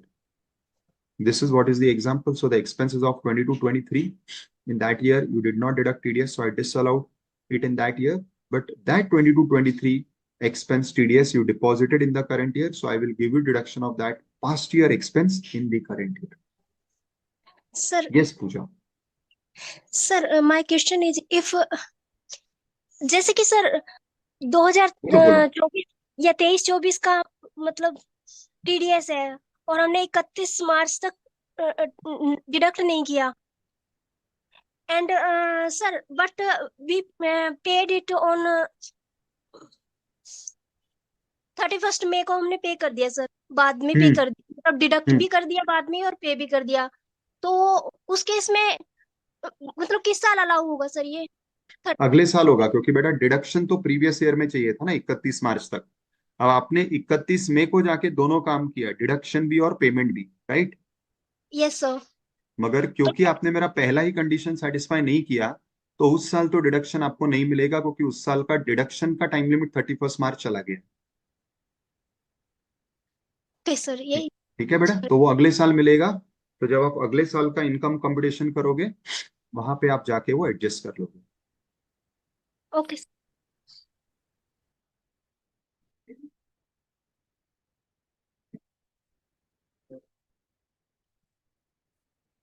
हार्दिक बेटा, ऐसा तो कोई इसका मतलब नहीं है। अगर आप ये नॉन रेसिडेंट को पेमेंट कर रहे हो तो 100% का डिसअलावेंस है, और वो 100% का डिसअलावेंस भी जिस साल आप जाके उसका टीडीएस जमा कर दोगे गवर्नमेंट को, आपको आपका 100% का खर्चा डिडक्शन मिल जाएगा। So in my same example, let us say ये जो 2 लाख वाला एग्जांपल है, ये आपने किसी फॉरेनर को यानी नॉन रेसिडेंट को पेमेंट करना था, जिसका आपने टीडीएस नहीं डिडक्ट किया, तो मैंने आपको 2 लाख डिसअलाउ कर दिए वापस 2022-23 में। Now you go and deposited the TDS of this amount in 24-25। इस साल जाके आपने इसका जो भी TDS था वो जमा कर दिया, तो मैं ये पूरा 2 लाख का डिडक्शन आपको इस साल अलाउ कर दूंगा। सो इस साल ये डिसअलाउ हुआ, और इस साल वो अलाउ हो गया क्योंकि इस साल आपने इसका टीडीएस जाके जमा कर दिया, why it will be permanently disallowed बेटा? The only difference between ROR and NR is ROR में आपको 30% का डिसअलाउंस होता है, और अगर नॉन रेसिडेंट का केस रहेगा तो 100% का होता है, मगर वो टेम्पररी होता है। फ्यूचर में जब कभी भी आप उसका टीडीएस जमा करेंगे, आपको जो अमाउंट आज डिसअलाउ की थी, 30% की थी डिसअलाउ, तो 30% का डिडक्शन दे देंगे, 100% की थी डिसअलाउ तो 100% का डिडक्शन दे देंगे। इज इज क्लियर बेटा Hardik? Great. Now this rule has only one exception. That exception is salary paid. If your expense is this, what is your expense? Your expense is salary paid outside India. Now, if you have paid salary outside India and you have not deducted, deposited the TDS, this becomes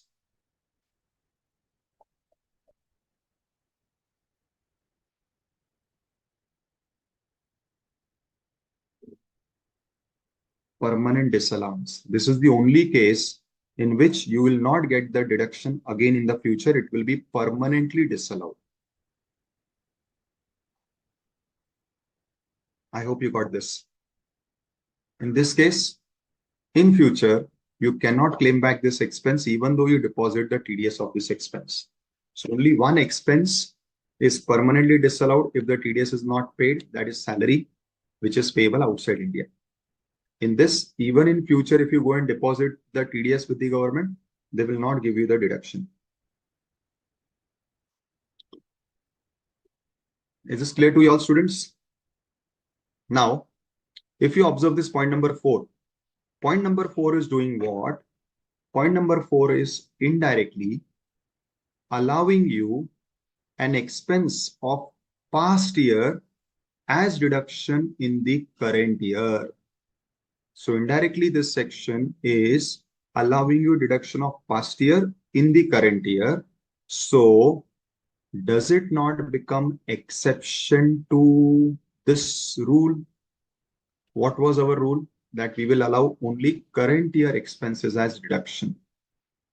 But this section itself is allowing you deduction of past period in the current.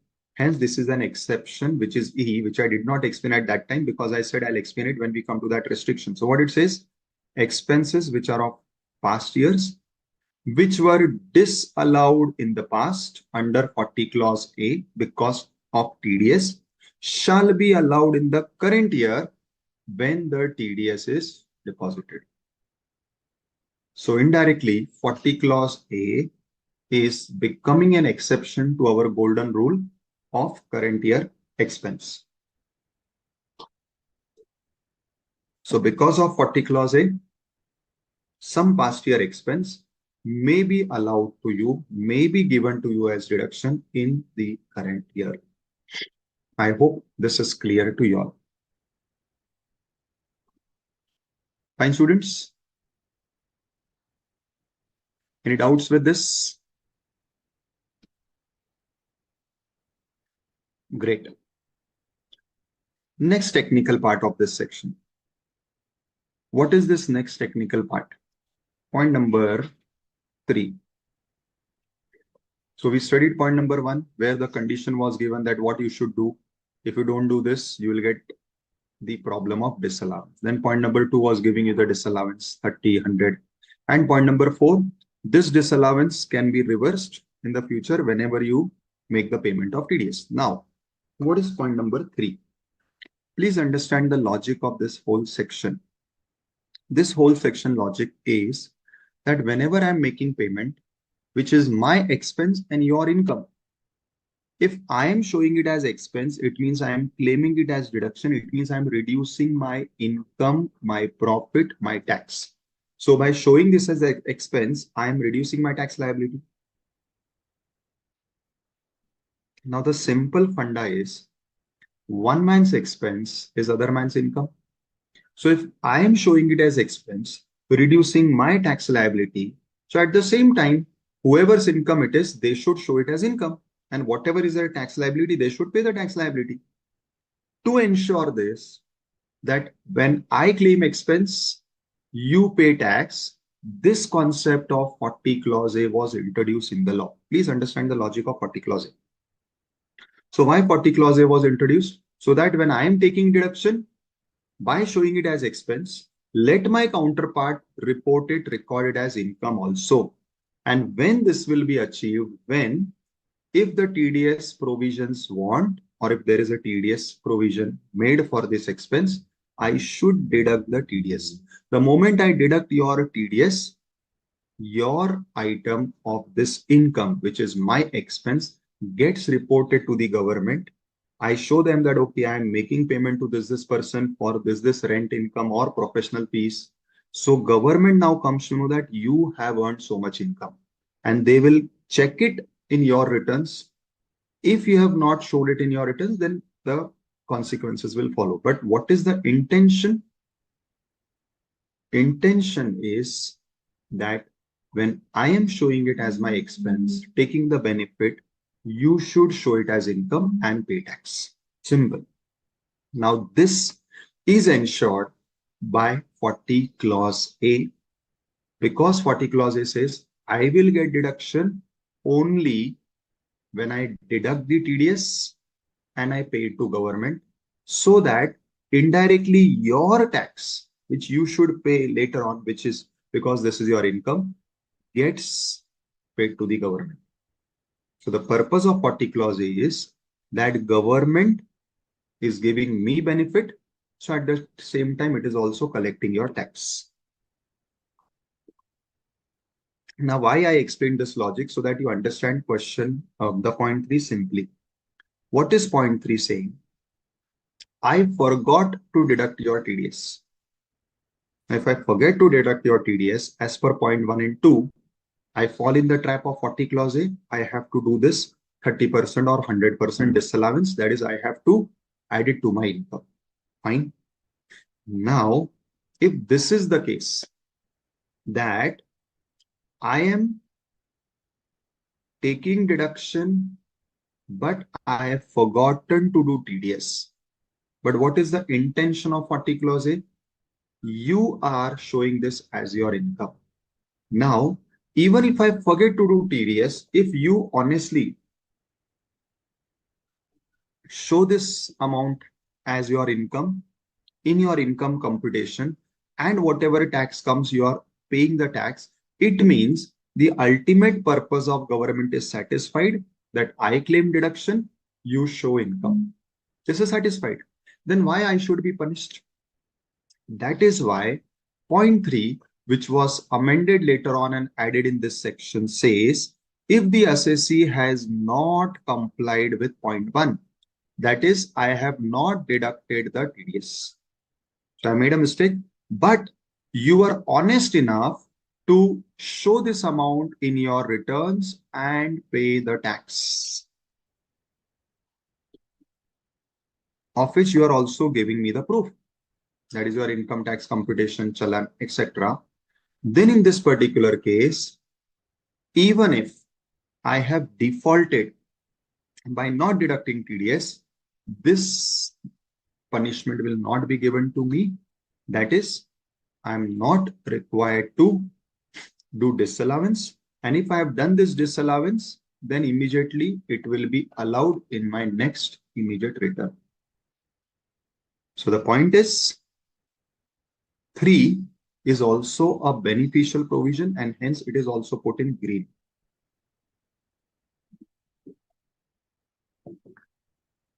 So as per 3 point, I failed to deduct TDS, but you have reported it as your income. You have paid the tax. The purpose of government is solved. I will get the deduction automatically. It means I need not follow step 4 and pay the TDS. Now TDS payment is not required. Why? Because you have paid the tax on yourself. Then why TDS is required? That is point 3. So in short, in point 3 and 4, one thing is common.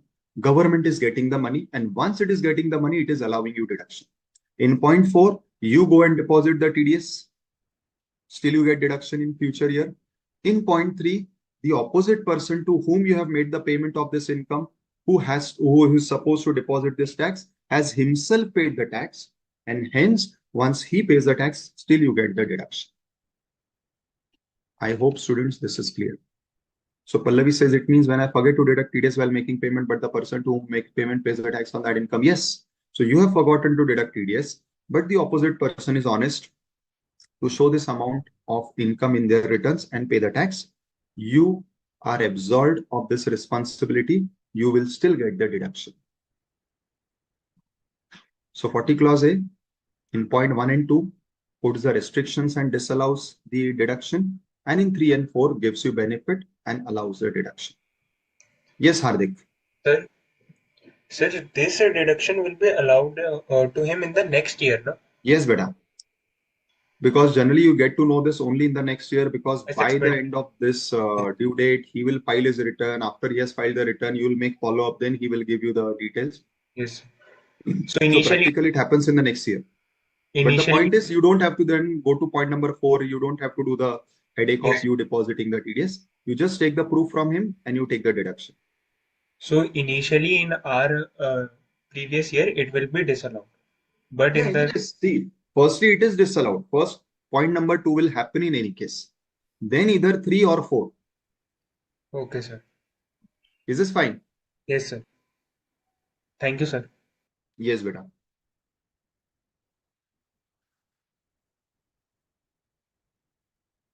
So students, I hope it is clear.